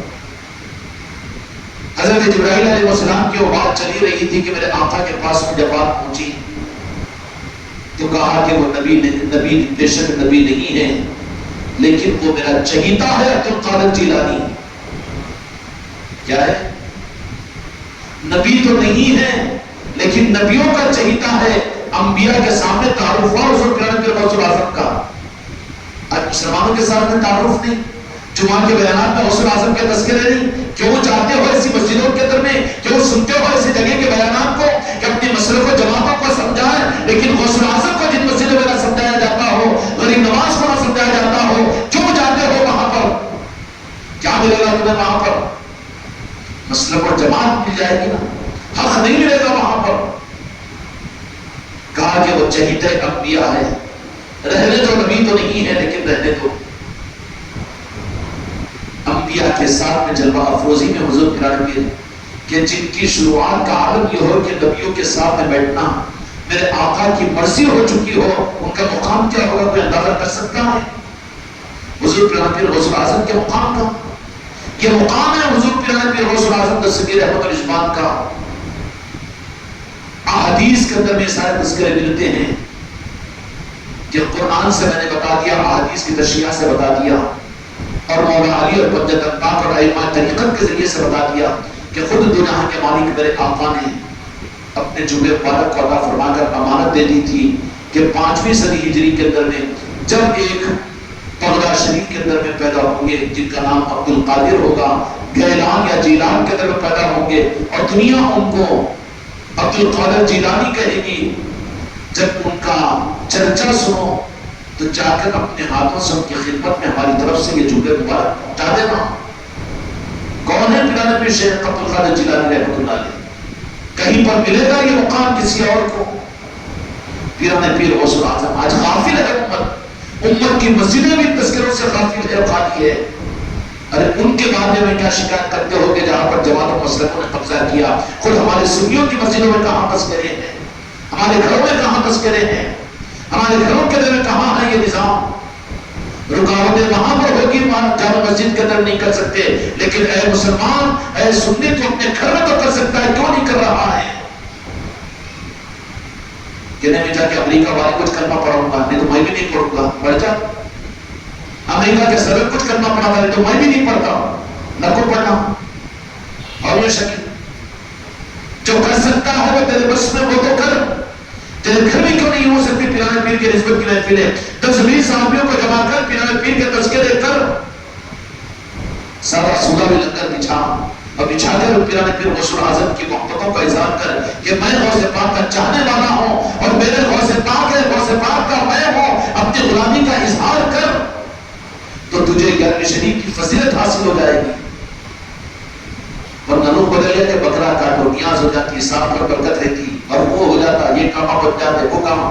فضیلتیں اپنی جگہ ہے لیکن محبت اس سے الگ کی چیز ہوتی ہے۔ خانقاہ محمدیت میری نصرتی کا نظام فضیلتوں کا نہیں ہے بلکہ محبت اور مودت کا نظام ہے۔ یہاں پر جو آئے وہ محبت اور مودت لینے کے لیے آئے۔ نیت اگر خراب ہو تو پٹرول میں پانی ہے، نکال کر پانی کو پھینکو، پیور پٹرول سے خانقاہ میں چل سکو گے، ورنہ تمہاری کوئی گارنٹی نہیں کہ اگلے سال کی 11ویں کی محفلوں میں تم بھی یہاں پر خانقاہ میں آ سکو گے۔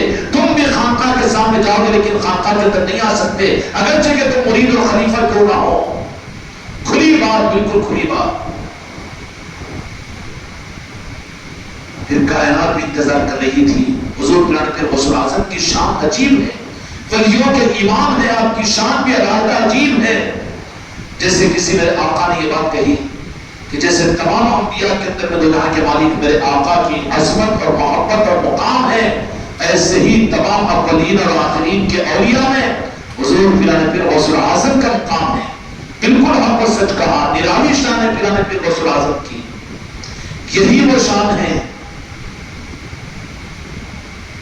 کہ تمام ولیوں نے اور تمام حضور پیرانے پیر غوث الاعظم سے پہلے کے تمام نیک لوگوں نے حضور پیرانے پیر غوث الاعظم کی عظمتوں کو مان کر ولایت حاصل کی ہے۔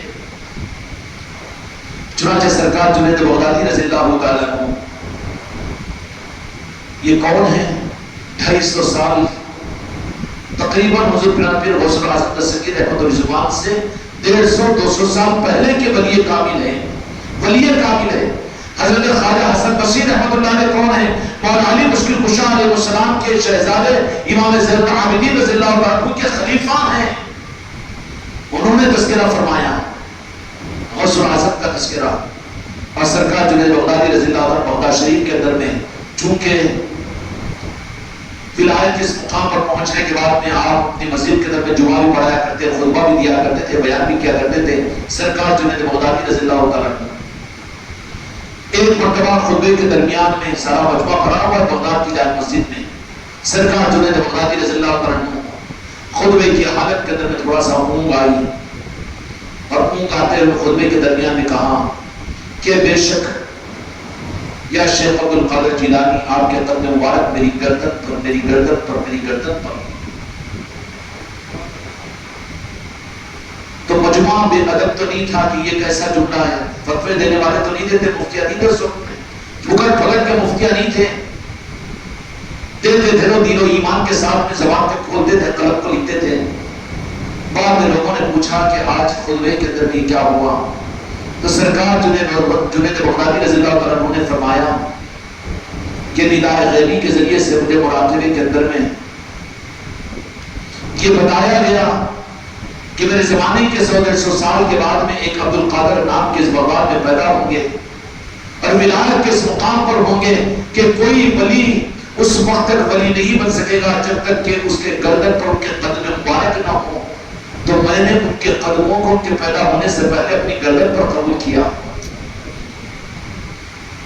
ہماری گردنیں نہیں، ہماری نسلوں کی گردنیں یا غوث الاعظم آپ کے نالین کے اور آپ کے قدموں کے نیچے قربان ہوں. ہم قادری ہیں، کہتے رہیں گے غوث الاعظم غوث الاعظم، اپنی اولادوں کو غوث الاعظم کا غلام کہلواتے رہیں گے، نشان اپنے گھروں پر لگاتے رہیں گے، ان کی مجلسوں کو سجاتے رہیں گے اور اپنی غلامی کا ثبوت کی میراث اپنی اولادوں کو دیتے رہیں گے. جنید بغدادی رضی اللہ تعالیٰ عنہ نے فرمایا کہ میں نے قبول کیا 200 سال پہلے سرکار جنید بغدادی، حالانکہ وہ خود جنید بغدادی رضی اللہ عنہ کتنے بڑے ولی کامل اپنی جگہ اور پھر متاخر اوپر کے اور اولیاء کے اندر میں ہیں، لیکن یہاں پر پیران پیر غوث اعظم کے مقام، اس لیے کہ اولیاء کے پاس سے مقام پر قدر ہوتی ہے، زمانے کا فرق نہیں رہتا. اس لیے حضور پیران پیر غوث اعظم بھی چونکہ اولیاء کے امام ہیں، لیکن نظام ولایت اب تک کہتا ہے کہ میں عالم ہے تو مجھے مرید بننے کی کیا ضرورت، میں پیر کا بیٹا ہوں تو مجھے مرید بننے کی کیا ضرورت، میں تو دیندار ہوں تاجر گزار تو مجھے مرید بننے کی کیا ضرورت. اگر تو مرید نہیں بنے گا تو شیطان تیرا پیر بن جائے گا. فیصلہ کر لے اپنے لیے، اپنی نسلوں کے لیے.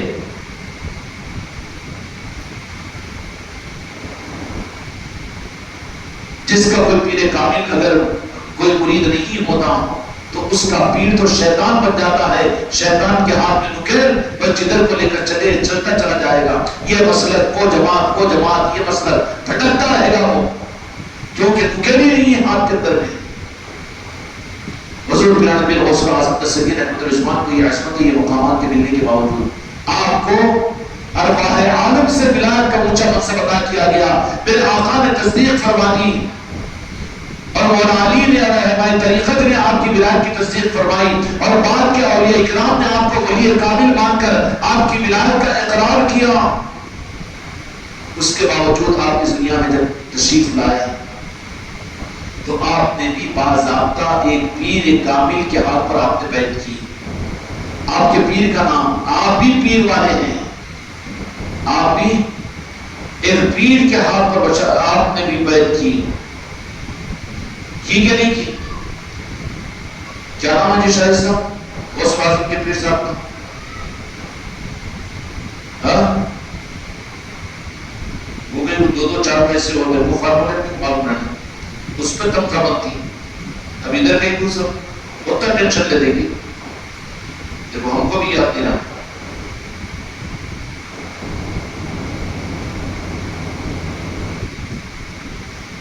حضور پیران پیر غوث الاعظم دستگیر احمد الرضوان نے بھی باضابطہ ظاہری طور پر ایک پیر کامل تھے، ان کے ہاتھ پر بیعت کی. شیخ حماد بن مسلم دباس آپ کے پیر محترم کا نام ہے اور باضابطہ مرید ہوئے. حالانکہ آپ تو پیرانے پیر ہیں، آپ کو مرید ہونے کی کیا ضرورت تھی؟ نہیں، ہم تو ماشاءاللہ ہم سنی خاندانی، ہم کو پھر کیا ہوا 60-70 سال عمر گزر گئی پھر کوئی پیر نہیں ملا. نہیں، ایسا پیرش نہیں ملا. اچھا تو اپنے آپ کو ایسا کامل سمجھ رہا ہے کہ تجھے پیر نہیں مل رہا. نظر نیچے ہوتی تو زمین نظر آتی نہ، تیرے آسمان پر آنکھیں ٹھوکر کھا کر گرے گا.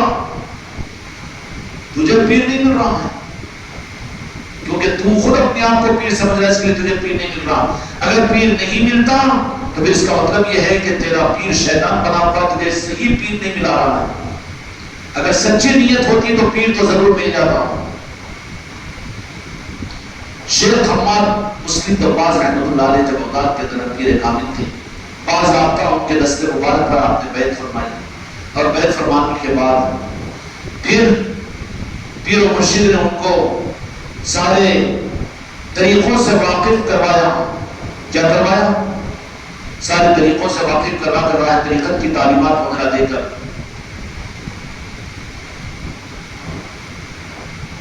آخر آپ نے صوفیہ کے دستور کے مطابق ظاہری طور پر بیعت ہونے کا فیصلہ کیا. پیرانے پیر تھے، یہ سارے منصب اور فضائلات ہونے کے باوجود بھی آپ نے کیونکہ اتمام حجت کے لیے دنیا میں پیر وہ بن نہیں سکتا جو مرید نہ بنے. جو مرید بنے بغیر پیر سمجھ لے وہ تو گمراہیت کے اندر میں ہے. چنانچہ منشا الہی کے مطابق آپ حضرت خواجہ قاضی ابو سعید مبارک محرومی کی خدمت میں حاضر ہوئے اور بیعت کر کے، یہ پہلے پیر ہے آپ کے. کون ہے؟ حضرت قاضی ابو سعید مبارک محرومی رحمت اللہ علیہ کی خدمت میں حاضر ہوئے اور بیعت کر کے ان کی حلقہ عدالت میں شامل ہو گئے. شیخ ابو سعید مبارک کو اپنے اس عظیم المرتب مرید پر بے حد ناز تھا. اللہ تعالیٰ نے خود انہیں اس شاگرد رشید کے مرتبے سے آگاہ کر دیا تھا، پیر کو آگاہ کر دیا تھا. ایک دن حضرت غوث اعظم ان کے پاس مسافر خانے میں بیٹھے تھے، کسی کام کے لیے اٹھ کر باہر گئے تو قاضی ابو سعید مبارک رحمۃ اللہ علیہ نے فرمایا اس جوان کے قدم ایک دن تمام اولیاء کی گردن پر ہوں گے. کیا فرمایا؟ پیر کو القاء ہو جاتا ہے مرید کے حالات کے اعتبار سے کہ کس درجے پر پہنچنے والا ہے. یہ الگ بات ہے کہ بگاڑ کا زمانہ ہو، بگڑ نہ جائے، خلیفہ مرید تو اس کے سامنے ظاہر نہیں کرتا، لیکن اس کا مطلب یہ نہیں کہ واقف نہیں، واقف تو ہوتا ہے. اس جوان کے قدم ایک دن تمام اولیاء کی گردن پر ہوں گے اور اس کے زمانے کے تمام اولیاء اس کے آگے انکساری کریں گے. بیان کیا جاتا ہے کہ حضرت قاضی ابو سعید مبارک مخرومی رحمت اللہ علیہ، حضرت قاضی ابو سعید مبارک مخرومی رحمت اللہ علیہ جب آپ کو اپنی بیعت میں لے لیا تو اس کے بعد آپ کو اپنے ہاتھوں سے کھانا کھلایا. کیا کیا؟ اپنے ہاتھوں سے کھانا کھلایا. حضرت سیدنا شیخ عبد القادر جیلانی رحمۃ اللہ علیہ کا ارشاد ہے کہ میرے شیخ طریقت جو لقمہ میرے منہ میں ڈالتے تھے وہ میرے سینے کو نور معرفت سے بھر دیتا تھا. پھر حضرت شیخ ابو سعید مبارک رحمۃ اللہ علیہ نے آپ کو خرقہ ولایت پہنایا اور فرمایا اے عبد القادر، یہ خرقہ جناب سرور کائنات رسول مقبول حضرت محمد مصطفیٰ صلی اللہ علیہ وسلم نے حضرت علی کو عطا فرمایا. انہوں نے حضرت خواجہ حسن بصری کو عطا کیا اور ان کے دست بدست مجھ تک پہنچا ہے. خرقہ خلافت کیا ہوتی ہے؟ خرقہ خلافت یہ کیا ہے؟ خلافت ہے تیرے کیا معلوم ہے؟ نہیں میں بھی خلیفہ ہوں. کون سا خلیفہ؟ یہ خلیفہ ختنہ کرنے والا جو ہوتا وہ خلیفہ ہوتا ہے. یہ خلیفہ جو اپنے آپ کو پیر پر بیچ دے، اس کی اپنی کوئی مرضی باقی نہ رہے، وہ خلافت کا اہل ہے. اب تو خلافتیں بھی بک رہی ہے. خلافت کس کو کہتے ہیں کہ پھر اس کے بعد میں مرید کو اپنی ایک سانس بھی خلافت کے ملنے کے بعد اپنی مرضی سے لینے کا حق نہیں رہتا. وہ ہے اصل خلیفہ. اب یہاں پر تو آپ کچھ نہیں کھیلنے کے لیے، ٹھونس ڈالنے کے لیے مریدوں پہ کہ میں بھی خلیفہ ہوں. کہاں کا خلیفہ ہے وہ ختنہ کرنے والا خلیفہ ہوگا، اصل خلیفہ نہیں ہے. ہے نا 200-400 روپے کے ختنہ کرنے والا خلیفہ بھی گلی گلی گھومتے رہتے، وہ خلیفہ نہیں ہے. خلیفہ جب خلافت کی ذمہ داری جب ادا کی جاتی ہے تو پھر اس خلیفہ کو اپنی مرضی سے ایک سانس لینے کا حق نہیں. کہاں رہے سرکار؟ اب تو آپ کے ساتھ میں زندگی آپ کے نام پر، میری مرضی سے میری زندگی نہیں، آپ کے حوالے. اس کو خلافت کا حق ادا کرنا کہتے ہیں. چنانچہ سیدنا شیخ عبد القادر جیلانی رحمۃ اللہ علیہ کو خرقہ خلافت کہاں سے ملا تھا؟ دو جہاں کے مالک میرے آقا نے حضرت علی رضی اللہ عنہ کو عطا فرمایا اور انہوں نے حضرت خواجہ حسن بصری کو، چونکہ مولا علی کے راست خلیفہ جو ہیں وہ خواجہ حسن بصری رحمۃ اللہ علیہ ہیں اور ان سے دست بدست مجھ تک پہنچا. کہا کہ یہ امانت جن کے اہل ہوں گے انہیں کو خرقہ خلافت عطا کیا جائے گا. یہ خرقہ زیر تن کر کے حضرت غوث اعظم پر بیش از بیش انوار الہی کا نزول ہونا شروع ہوا کہ پھر اپنے آپ میں نہیں رہتا وہ خلافت کے ملنے کے بعد. اثر روحانی کی خلافت یہ جسم کی کپڑوں کی صافوں کی خلافت نہیں ہوتی، بلکہ وہ خلافت قلب سے ہوتی ہے، واری سے بن جاتا ہے. وہ شیخ عبد القادر جیلانی رحمۃ اللہ علیہ نے خرقہ واریت اور جانشینی اپنے پیر و مرشد عارف باللہ حضرت شیخ ابو سعید مخرومی مبارک مخرومی سے حاصل کیا اور انہوں نے اپنے شیخ ابو الحسن علی ابن یوسف القرشی العنکاری سے انہوں نے عارف باللہ حضرت شیخ عبد الفتاح طوسی رحمۃ اللہ علیہ سے اور انہوں نے شیخ ابو بکر شبلی سے اور انہوں نے حضرت شیخ ابو قاسم جنید بغدادی رحمۃ اللہ علیہ سے اور انہوں نے شیخ سلی سقطی سے اور انہوں نے حضرت شیخ معروف قلقی سے اور انہوں نے شیخ داؤد طائی سے اور انہوں نے شیخ حبیب عجمی سے اور انہوں نے سیدنا شیخ حسن بصری سے اور ان کو امیر المومنین سیدنا علی المرتضی کرم اللہ وجہ الکریم نے خرقہ پہنایا تھا. یہ نسبت رہتی ہے خرقے کی. خلافت کی نسبتیں اس طریقے سے وہاں سے آج تک نہیں، قیامت تک یہ خلافت چلتی رہے گی. اور یہ نہیں ہوتا کہ کسی کے مال کو دیکھ کر، کسی کے کمال کو دیکھ کر، کسی کے بیان کو دیکھ کر، بلکہ وہاں پر تو اذن ہوتا ہے غوث اعظم کی طرف سے، غریب نواز کی طرف سے، یا اگر اس کا رسوخ ہوگا مولا علی کی طرف سے تو ان کو حکم ہوتا ہے کہ ان کو خلافت دی جائے. تب کہیں جا کر پیر کامل ان کو خلافت ادا کرتا ہے اور خلافت بھی دی جاتی ہے. اب اس تفصیل میں نہیں جائیں گے چونکہ پیران پیر کا تذکرہ ہے یہاں پر.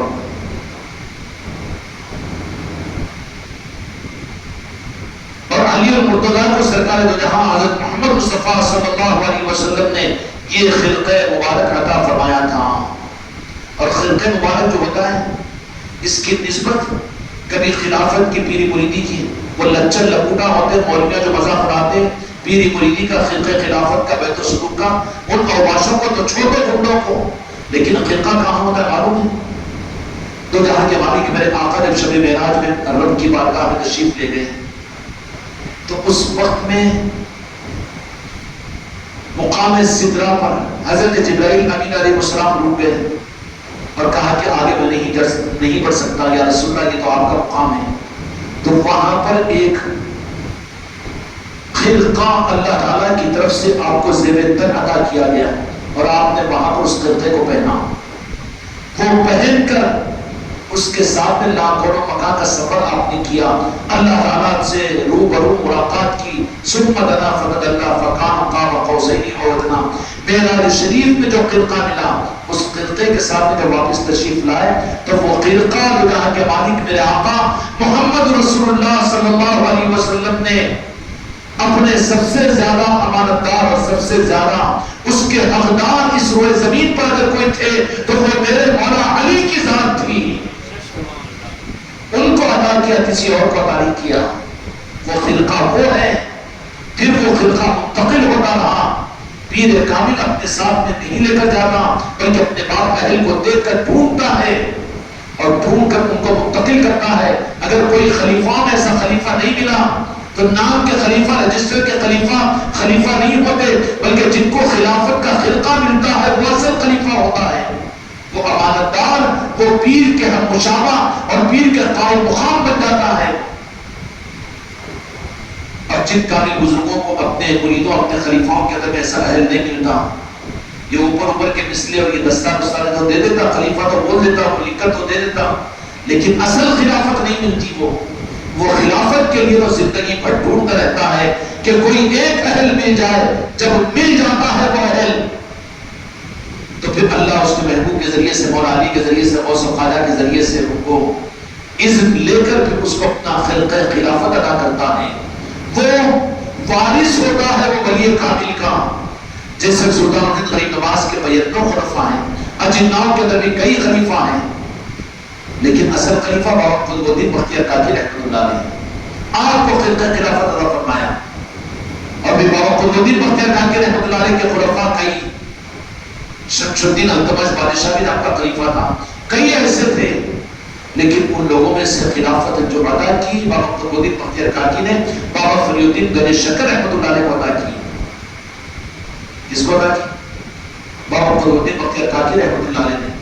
اور یہ بھی فرما دیا کہ دیکھو فری الدین تم کو ہم بھیج رہے پاکپٹن کی طرف میں، لیکن دوبارہ جب ہمارے پاس میں آؤ گے تو تم کو ہم سے ملاقات نہیں ہوگی. بے قرار ہو کر رونا شروع کر دی کہ سرکار یہ جدائی. کہا کہ نہیں، حکم ہے، جانا پڑے گا. میرا اچھا مرید ہے، گلگلے کھلانے والا، مانی پر تبتبا کر نہیں سناتا. وہ نظام کے لیے تو اتنا زیادہ اس کو نچوڑتا ہے، اتنا زیادہ بھگوتا ہے، اس کو زیادہ اپنا ریاضتوں میں ڈالتا ہے. وہ کہا کہ نہیں رہو گے، واپس آؤ گے تو، لیکن ہمارے اس دنیا سے پردہ ہونے کے بعد تمہاری امانتیں کسی اور کے پاس رکھا دیں گے، چنانچہ وہاں سے اپنی امانتیں لے لینا. بابا قطب الدین بختیار کاکی رحمۃ اللہ علیہ اس کہنے پر بابا فرید پھر اپنے پاکپٹن کو چلے گئے. علامتیں بتانی تھی، دیکھ کر پاکپٹن کے اندر علامتوں کو دیکھا تو فوراً وہاں سے نکل گئے کہ میرے پیر و مرشد اس دنیا سے پردہ ہو چکے، تشریف لائے. 3 دن کے بعد میں کچھ بابا فری الدین گنیش شکر رحمۃ اللہ علیہ جب پہنچے ہیں مہر علی شریف کو تو بابا قطب الدین بختیار کاکی رحمۃ اللہ علیہ یہ سلسلے چشتیہ کا باغ ہے میرے بچوں، یہاں پر تو یہی ہے، اس کے علاوہ کوئی اور پھول نہیں ہے، یہاں پر نیبو پانی دوا درود کا نظام نہیں ہے، یہاں پر تو یہاں کی گلشنیں اور رونقیں یہی ہے، کچھ اور کہو تو یہاں نہیں ہے۔ بابا قطب الدین بختیار کاکی رحمۃ اللہ علیہ پردہ ہو چکے ہیں۔ 3 دن کے بعد بابا فری الدین گنج شکر رحمۃ اللہ علیہ پاک پٹن سے دہلی شریف کو تشریف لائے، تو وہاں پر بابا قطب الدین بختیار کاکی رحمۃ اللہ علیہ کے ایک پیر بھائی جو سلطان الہند نے اپنے پیر بھائی کو بابا قطب الدین بختیار کاکی کی نگرانی اور ان کی خدمت کے لیے دیا تھا، نام بھول رہا ہوں ان کا آستانہ بھی وہیں پر دروازے میں ہے، ان کے پاس میں امانت رکھوا دی کہ میرا فرید آئے گا تو یہ خلق خلافت اور یہ تسبیح اور یہ مصلی اور یہ احسان تک پہنچا دینا۔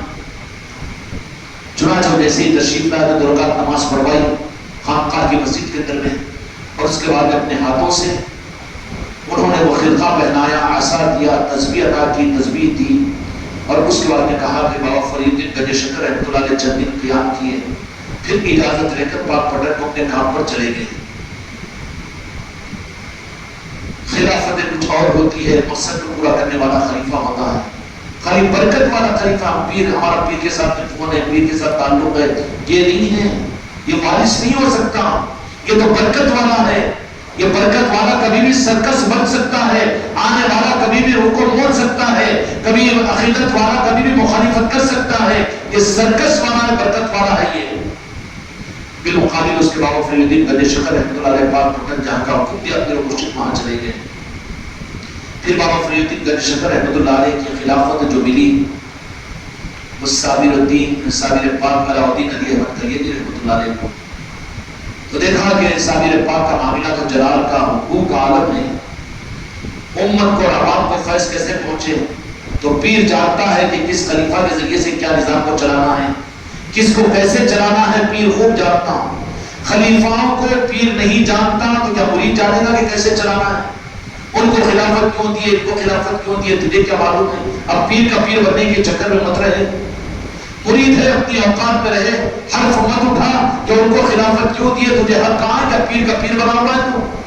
کسی کو نبھانے، کسی کو چلانے، کسی کو کے اعتبار سے فیض پہنچانے کے لیے وہ خلافتیں دی جاتی ہے۔ خلافتیں بھی کئی قسم کی ہوتی ہے، خلافت بیعت اجازت بھی ہوتی ہے، اور خلافت جانشینی بھی ہوتی ہے، اور خلافت مجازی بھی ہوتی ہے۔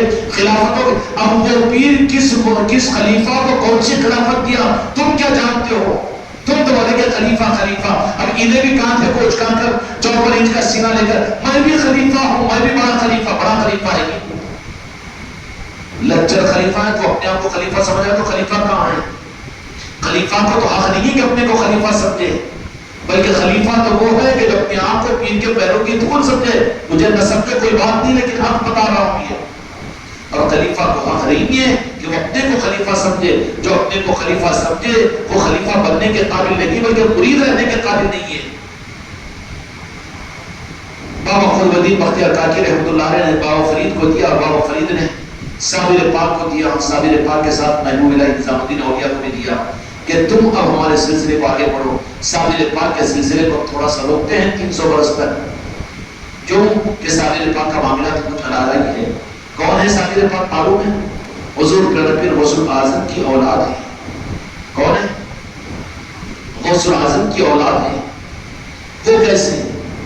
حضور پیر غوث اعظم کے زمانے میں ان کے پردادا پیرانا حضور علاء الدین علی احمد صابر قلیدی رحمۃ اللہ علیہ کے غوث پاک کے مرید تھے، لا ولد تھے، ساری کوششیں لیکن کوئی اولاد نرینہ اولاد نہیں تھی۔ تو پیرانا پیر غوث اعظم نے پوچھا مریدوں کے بعد کیا ہے؟ بولا کہ سرکار میں نرینہ اولاد چاہتا ہوں، نرینہ اولاد چاہتا ہوں۔ تو غوث اعظم ہے، کہا کہ میں نے تو لوح قلم میں دیکھ لیا کہ تیری قسمت میں اولاد نہیں ہے، تیری قسمت میں اولاد نہیں ہے، تو مایوس ہو کر چلو کام نہیں بتا دوسرے پیر کے پاس میں چلے جائیں گے۔ ایسے پگوڑے تو نہیں تھے اس زمانے کے اندر میں، توہین ہو جائے گی اولیاء اکرام کی، جان کو دینا ہی اپنی مریدی کا حق سمجھتے تھے وہ تو۔ کہا کہ سرکار اگر نہ ہو تو کوئی بات نہیں، لیکن آپ کے قدموں کو تو چھوڑ کر نہیں جا سکتا۔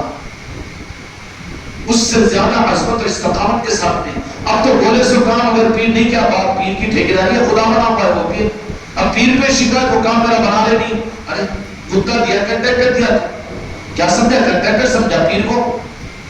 غلام کا بنا مرید کا بنا پھر تو ارے نہیں ہم کو اولاد نہیں ہو رہی، ہم کو معلوم ہے دعا کرے تو اولاد ہو جاتی، اور تیرے واسطے کیونکہ تیرے سے دشمن اس کے لیے نہیں کر رہے دعا، بھگونا ہے ٹک نہیں سکتا اس کے لیے پیروں کے طرف بیرنگ لگے ہوئے بھاگنے کے لیے راستہ نکال رہے بزرگا پڑے ہوئے ہیں وہاں پر۔ کون؟ علاؤدین علی احمد صابر کریری رحمۃ اللہ علیہ کی پردادا۔ کہا کہ بیٹا کوئی تمنا نہیں ہے، بولے کہ سرکار نہیں آپ کی غلامی کافی ہے، آپ کی خانقاہ کی خدمت کافی ہے۔ تو اولیاء کا وقت وقت کی بات رہتی جو روح قلب میں جن کی تقدیر میں نہیں تھی اولاد، لیکن اس مرید کے استقامت کو دیکھ کر موج میں آتا ہے، وہ وقت کی بات ہوتی ہے، زبان سے نکل جاتا ہے، خدا لاج رکھ لیتا ہے۔ حدیث میں خود میرے آقا نے فرمایا کہ اللہ تبارک و تعالیٰ کے بعض اولیاء ایسے ہوتے ہیں کہ اگر اللہ پر کسی بات کی قسم کھا دے تو اللہ کے ذمہ واجب ہے کہ ان کی قسم کو پورا کرے، مگر ہر وقت قسم کو پورا نہیں کراتے۔ وہ کیا ساتھ میں بستہ تھیلی لے کے تھوڑی ہے ولایت کی کہ ہر جگہ پوڑیاں بانٹیں گے، ہر جگہ تعویذیں لکھ کے دیں گے، ہوتا ہی نہیں ہے ان کا نظام۔ وہ تو وقت کی بات رہتی ہے، مخلصوں کو وہ نواز دیتے ہیں۔ نتیجہ یہ نکلا، اب وہ دیکھ کہ نہیں ہوتا تو ہے نا، وہ لوگ دعا کرتا اولاد تو ہوگی پر تیرے کو نہیں ہو رہی، تیری کمزوری کی وجہ سے نہیں ہو رہی، تیری کمی کو تو اپنے میں دیکھنے کو تیار نہیں ہے۔ کمان والا بننے کی کوشش کر رہے تو ہو سکتا ہے کہ نظر کرم ہو، تقدیر میں نہ بھی ہو تو اولیاء دلوا سکتے ہیں۔ یہ بات بالکل حق ہے۔ اولیاء سے تقدیر میں ہے سو لینا یہ کون سی کمال کی بات ہے؟ اولیاء سے تو وہ لو کہ جو تمہاری تقدیر میں نہیں ہے وہ بھی دے سکتے ہیں، ان کا نام ولی ہے، اولیاء ہے، وہ دلا سکتے ہیں۔ وہ غوث الاعظم کے وہ مرید خالص اور مخلص علاؤدین علی احمد صابر کریری رحمۃ اللہ علیہ کے پردادا جو غوث الاعظم کے مرید تھے، خانقاہ کو چھوڑ کر نہیں گئے۔ نرین اولاد ارے دعا کرے تو ہوتا نا جی ہم کو یقین ہے مگر گردش نہیں ہو دلارش نہیں اولاد، ہم کو معلوم ہے فلاں کو 11 سال کے بعد میں ان کو اولاد دلا ہوا بالکل نہیں تھا کوئی امید، اور ان کا وہ کام ہو گیا، اب ہمارا کام نہیں کر رہے تو تو اعتمادی ختم کر دیا، تجھے کہاں ملے گا؟ وہ تجھے کہاں ملے گا؟ مل رہا نہیں، لنگر ہے نا آج، لنگر تو ملتا، فکر مت کرو۔ تو جمے رہے استقامت کے ساتھ میں پیران پیر کی بارگاہ کے اندر میں۔ ایک وقت ایسا ہے کہ اس وقت موج میں تھے، اس لیے اولیاء کے پاس میں جاؤ اور آپ امت ہم کو یہ کام کرا دو، ہمارا یہ کام یہ بعض بیٹے بے وقوفت اب پرچے لے کے جاتی یہ کام، جیسا کہ تو حکم دینا چاہتا ہے، ہاں میرا کام، میری اولاد کا کام، میرے بچے کی نوکری کا کام، میرے وہ کام لگانے کو جا رہا، اولیاء کے پاس سے بے ہوتے کیل مار کے نکالیں گے تو ایمان کھینچ لیں گے وہ اولیاء ان کے پاس ان کی محبت میں جاؤ، یہ حفاظت کا راستہ ہے، وہ سب کچھ مل جائے گا جو مانگنے پر نہیں ملتا، محبت والوں کو وعدہ کرتے ہیں، جا رہے بڑی نواز کے آستانے کے اوپر تو ان کی محبت میں جاؤ، محبت میں جاؤ۔ ایک وقت ایسا آیا کہ موج میں تھے، حضور پیران پیر غوث الاعظم اپنے مرید کو دیکھا، کہا کہ بیٹا کیا بات ہے؟ کہا کہ سرکار کچھ نہیں، غلامی کچھ اور بھی چاہیے؟ کہا کہ نہیں سرکار غلامی نہیں، آج تو مل جاتا، بولے میرے کو ایک بیٹا نہیں دیتے ہو، کیوں؟ بھوکے کے سامنے بولے کہتے 2 روٹی بولتا ہوں، کاما بندے سے میرے کاما جب تک کاما ہے تو کاما ہے، تیرے کو کچھ بھی نہیں ملتا یہاں پر، وہ سب چھوڑ کر آ تو پھر سب کچھ ملتا ہے تجھے حق کے راہوں کے اندر میں، حق کے راستوں پہ۔ کہا کہ سرکار نے غلامی کافی ہے، کچھ اور مانگ، کچھ اور مانگ۔ کہا کہ سرکار غلامی کافی ہے، بہت کافی ہے۔ دیکھ لیا کہ مرید دل بھرا ہے، نادرہ نہیں ہے، ذرا حضرت دہلوی کے مڑ میں ہے راجن شاہ ولی تو کتنے رہتی گا ہمارے شاہد صاحب بھی جو انہوں نے بچہ اللہ رکھے اچھا، مگر کتنے تک میری بھانجی کے، میرے پھونی کے، اس کی صحت کے، اس کی نوکری کے، اس کے ایگزام کے، وہ پہنا پڑھو یہ پہنا پڑھو، کتنے لا کے لے کر آ لیں گے؟ اب کے یہ جنجال سے پال رکھا تھا گیا، لیکن خواہ جنجال پال رہے دوسروں کا۔ اب ہمارا صحیح بھی دیکھو بچوں کو سامنے کرتے رہنا، ارے تو میرا بچہ ہے، تیرے بچوں کو تو سنبھال، تیرے بچوں کو میرے سامنے کیوں کر رہا؟ بچے ہیں وہ پوترے، ان کی محبت ان پر رہے گی، تجھ سے زیادہ رہے گی نہیں ہے کہ؟ تو غوث الاعظم نے بھی دیکھا، پوچھا، بلکہ سرکار غلامی سے بڑھ کر اور کچھ نہیں چاہیے؟ نہیں چاہیے، کیا مجھے معلوم ہے، پیر جانتا ہے کہ کیا ہے مرید کے دل کی تمنا، وہ پیر کہاں ہے جو مرید کی تمنا کو جان نہ سکے؟ غوث الاعظم نے فرمایا کہ وہ پیر ہونے کا دعویٰ نہ کرے جو زمین کے 3 فٹ قبر کے اندر اپنے مرید کے حالات کو نہ دیکھے، بہت نازک مسئلہ ہے. جن کو بنانا ہوتا ہے انہیں پیر ان کو وہ ساری بصیرتیں عطا کر دیتے ہیں. پیر کو اپنے مرید کے قبر میں بھیج دیتے ہیں, وہ اختیارات ان کو عطا کر دیے جاتے ہیں. یہ الگ نظام ہے. یہ اس کو کیا سمجھ سکو گے ابھی؟ غوث اعظم نے فرمایا کہ جو پیر اپنے مرید کے 3 فٹ گڑھے کے اندر میں اپنے مرید کی حالت کو نہ دے سکے وہ پیر ہونے کا دعویٰ نہ کریں. جن کو وہ پیر بنا یہ اختیارات ادا نہیں کریں گے. ادا کریں گے کہ نہیں کریں گے؟ اب مرید کا عقیدہ ہونا چاہیے کہ نہیں ہونا چاہیے؟ اب اس کا عقیدہ تو کہ میں مانا تو میری نماز جنازہ حضرت پڑھانا کہاں چل جانے کا راستے کی حضرت کو. اور جی انہوں بولے تھے پڑھا میں وصیت کر دیا بولے ہمارے بھائیوں کو ان کو کہ میں مر گیا تو بولے نماز جنازہ ہمارا کیا کتا دیا تمہارا دیا کہ 10,000 روپے کہ تمہاری نماز جنازہ بھی منچ پڑھو. یہ کیا چیز ہے؟ ہماری شادی میں بھی ہمارے بچوں کے ولیمہ میں بھی اس میں بھی یہ پیر خودداری کی اور تھوڑی ہے. وہ اور پینا ہے جن کو کوئی اور امید ہے تو وہ بھاگتے دوڑتے پھرتے بیمار ہو گئے تو آ جاؤ, مر گئے تو آ جاؤ, شادی میں آ جاؤ, چھلنے میں آ جاؤ, چھٹی میں آ جاؤ. پھر اکڑتے بھی ہے کہ تیری شادی میں میرے کیوں نہیں بلایا, تیرا چلا ہوا میرے کیوں نہیں بلایا, تیرا چلا ہوا میرے کیا. ارے کہیں کی پیری مریدی ہے یہ پیری مریدی کا نظام نہیں ہے. تفے پہ روٹیاں سیکنا یہ پیری مریدی. ذرا سخت باتیں بول رہا ہوں, ذرا سمجھو. حضور پیر غوث اعظم نے کہا کہ نہیں بیٹا آ جا, موج میں ہے, مانگے بغیر اولیاء کے پاس سے ملتا ہے. مانگنے والا اکثر محروم ہوتا ہے, شکایت کرنے والا اور دور ہو جاتا ہے. اس کو ڈھکل دیتے جا کہیں تو بھی ہو, آن لائن دیکھ کام کہیں تو بھی ہوتے ہو کیسے مل جاتے ہیں 50,000 40,000 1 لاکھ روپے دے کے ایسا ویسا گول نے 20,000 دے دیا بولے وہاں پر بیوی کا سیوا بیچ کے بھی 1 لاکھ دے دیا بولے پکا وعدہ کرے 2-3 آدمی بولے ان کو اولاد بھی کرتے اس واسطے میں بھی چکر میں آیا بیگم بہت پریشان کری تھی لیا کے خاموشی سے دے دیا بولے ہمارا بیچارہ ہونے تھا نا پانا والا کیا ایک دن بولے وہ بہت کم کرے تو گیا دن میں اچھا گیا سب گیا تیری بیوی لے کے گئی نہ لے کے گئی خوب لا دیا اس کو مگر پرس میں سے نکال کے بنڈل دی 10,000 کا بنڈل دی بولے 10,000 کا بنڈل دی ہمارا احمد بھی کرا تھا اسے کہا شروع کرا ہی کرا تھا ہاں دوسرے عاملوں کے پاس جائیں گے علاج کے واسطے ذرا وہاں جائیں گے یہاں جائیں گے ایک کا بن کے رہے تو ٹھیک ہے 10 طرف میں جھانکنے والی عورت کو کیا بولتے تھی طلاق لے کے جانا کدھر بھی ہمارا بن جاؤ طلاق سے پہلے ادھر ادھر جھانکی بولو نڈی پچھل دیتا شوہر اس کو حق ہے مطلب وہ ظاہر بھی اثر ہے ہماری کیا بات ہے دل کو لے گی بات تو پیرانے پھر غوث اعظم نے سمجھ گیا اور پھر کہا کہ ٹھیک ہے بیٹا آجا وقت ہے اور کہا کہ بیٹھو پیچھے بیٹھو پیرانے پھر غوث اعظم نے پیچھے بٹھایا اور اپنی کمر کو لگایا معلوم ہے تم کو خاموش بیٹھو یوں نہ کرو ہاں شاگرد بنو اگر استاد بننے کے چکر میں نہیں رہنا شاگرد ہے تو جی بلکہ یوں کرنا یوں بول تو معلوم ہے جیسا معلوم پھر میں خالی سنا ہوگی خاموش پھر ہمیں غوث اعظم نے بٹھایا اور کہا کہ بیٹا ٹھیک ہے برداشت کرو اب جیسا بولو ویسے ہی کرو ارے یہ کیا تھا غوث اعظم نے اپنے پیٹ کو اپنے مرید کی پیٹ کو لگا کر ہی رگڑا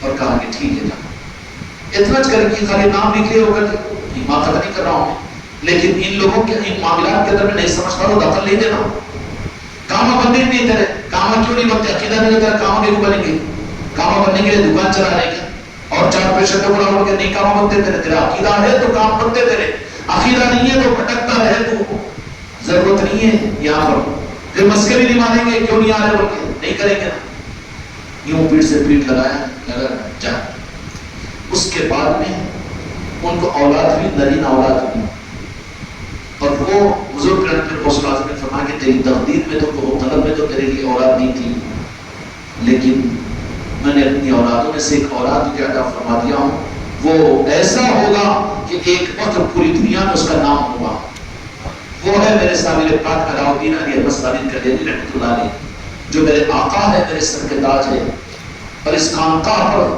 صابر پاک خدا کی قسم انہی کی نظریں ہیں انہی کی چوکھٹ ہے اور انہی کی نظریں دن کے 24 گھنٹوں میں کبھی اس خانقاہ سے ہٹتی نہیں ہے صابر پاک کی صابری نظام کی خانقاہ ہے قادری ہے تو چشتی ہے چشتی ہے تو صابری ہے اور صابری ہے تو نظامی ہے تو جامع سلاسل ہے ساری نسبت اس خانقاہ کو حاصل ہے تو حضور پیر غوث اعظم کی روحانی اولاد ہے سابر پاک، وہ جو حضور پیر غوث اعظم نے جو عطا کیا اپنے شہزادے کو، وہ اپنے وقت پر علاؤالدین علی احمد صابر کلیری رحمۃ اللہ علیہ، اگر دعاؤں کی قبولیت کے ظاہر ہونے میں دیر بھی ہو جائے تو اس میں کچھ حکمتیں ہوتی ہیں، ویسے باکمال دولتیں مل جاتی ہے۔ کل کی مرغی سے آج کا انڈا بہتر ہے، پہلے یہ ہو جانا، ارے بابا مرغی تو 10 انڈے ملے گا نا تجھے، ذرا صبر کر، انڈے کو قربان کر تو مرغی مل جائے گی نا تجھے، نہیں، یہ کب تک صبر، خبر تک صبر کی، پھر جلدی چل جا خبر کے اندر، نہ صبر رہے نہ پھر ادھر رہے۔ یہ ہے حضور پیر غوث اعظم کی عصمتوں کا معاملہ، اور یہ تصرفات آپ کو صرف اپنے حیات ظاہرہ کے در نہیں تھے، بلکہ قیامت تک کے لیے اللہ تبارک و تعالیٰ نے حضور پیر غوث اعظم دستگیر بنا دیا اپنی امت کے لیے۔ اگر ان کو دل کے عقیدے کے ساتھ پکارو ہوتے کو مدد کے لیے، اب مدد ہوتی سیدھا دماغ میں وہی آتا، کہیں تو بھی کنڈی اٹک گئی، پولیس والا لے کے بٹھا دیا تو غوث یا غوث یا غوث، یہ مدد کی یا غوث کہیں دل کے دروازوں کو کھولنے کے لیے، اولیاء کی غلامی کے لیے، جنت پاک کی محبت کے لیے، میرے آقا کے نام پاک کے لیے، یہ اصل مدد اولیاء کی یہ مدد ہوتی ہے کہ تجھے جما دے اور تجھے استقامت عطا کر دے نظاموں کے اندر میں، یہ ہوتی ہے اولیاء کی اصل مدد۔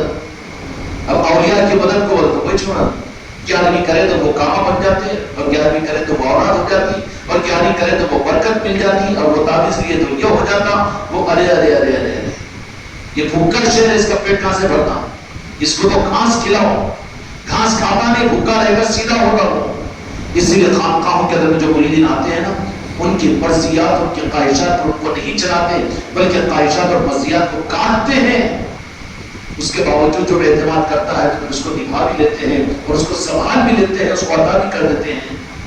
یہ حضور پیر غوث اعظم کا نظام ہے، ان کی نگاہ کرم، ہم غلام ان کی محبت میں اگر اپنے آپ میں یہاں پر جمع کر کے محفلوں کو سجا لیں تو پھر وہ دن قریب آ رہا ہے، کل کا ایک درمیان کا دن ہے، پرسوں یہ دن مرکزی مجلس ہے، اس مجلس کے لیے جو کچھ آپ حضرات کر سکتے ہو۔ مغرب سے پہلے شاہی صاحب اور انجو بھائی کو بھی غصے میں آیا کہ پورا گپا ہوتا، پیر صاحب جو بولے اتنا کر لے رہے، یہ تو اسکول کی گھٹی باندھنے والا چپراسی ہے، وہ آخری درجے کا 300 روپے کی نوکری کا، یہاں پر خانقاہ کے اندر کوئی چپراسی کوئی ملازم نہیں ہے، بلکہ تم لوگ اس کی فکر کرو کہ میرے آقا کے تبرکات آ رہے ہیں، سرزمین عادل آباد کا ایک ایک مسلمان اپنے سر کی آنکھوں سے میرے آقا کے تبرکات کو اپنی نظروں سے دیکھے، اس کے لیے ہم کیا کر سکتے ہیں اور ایک ایک مسلمان کو کیسے لا کر یہ دولت دے سکتے ہیں، اس کے لیے غور و فکر کرو، آپس میں مذاکرے کرو اور آپس کے اندر فکر کرو۔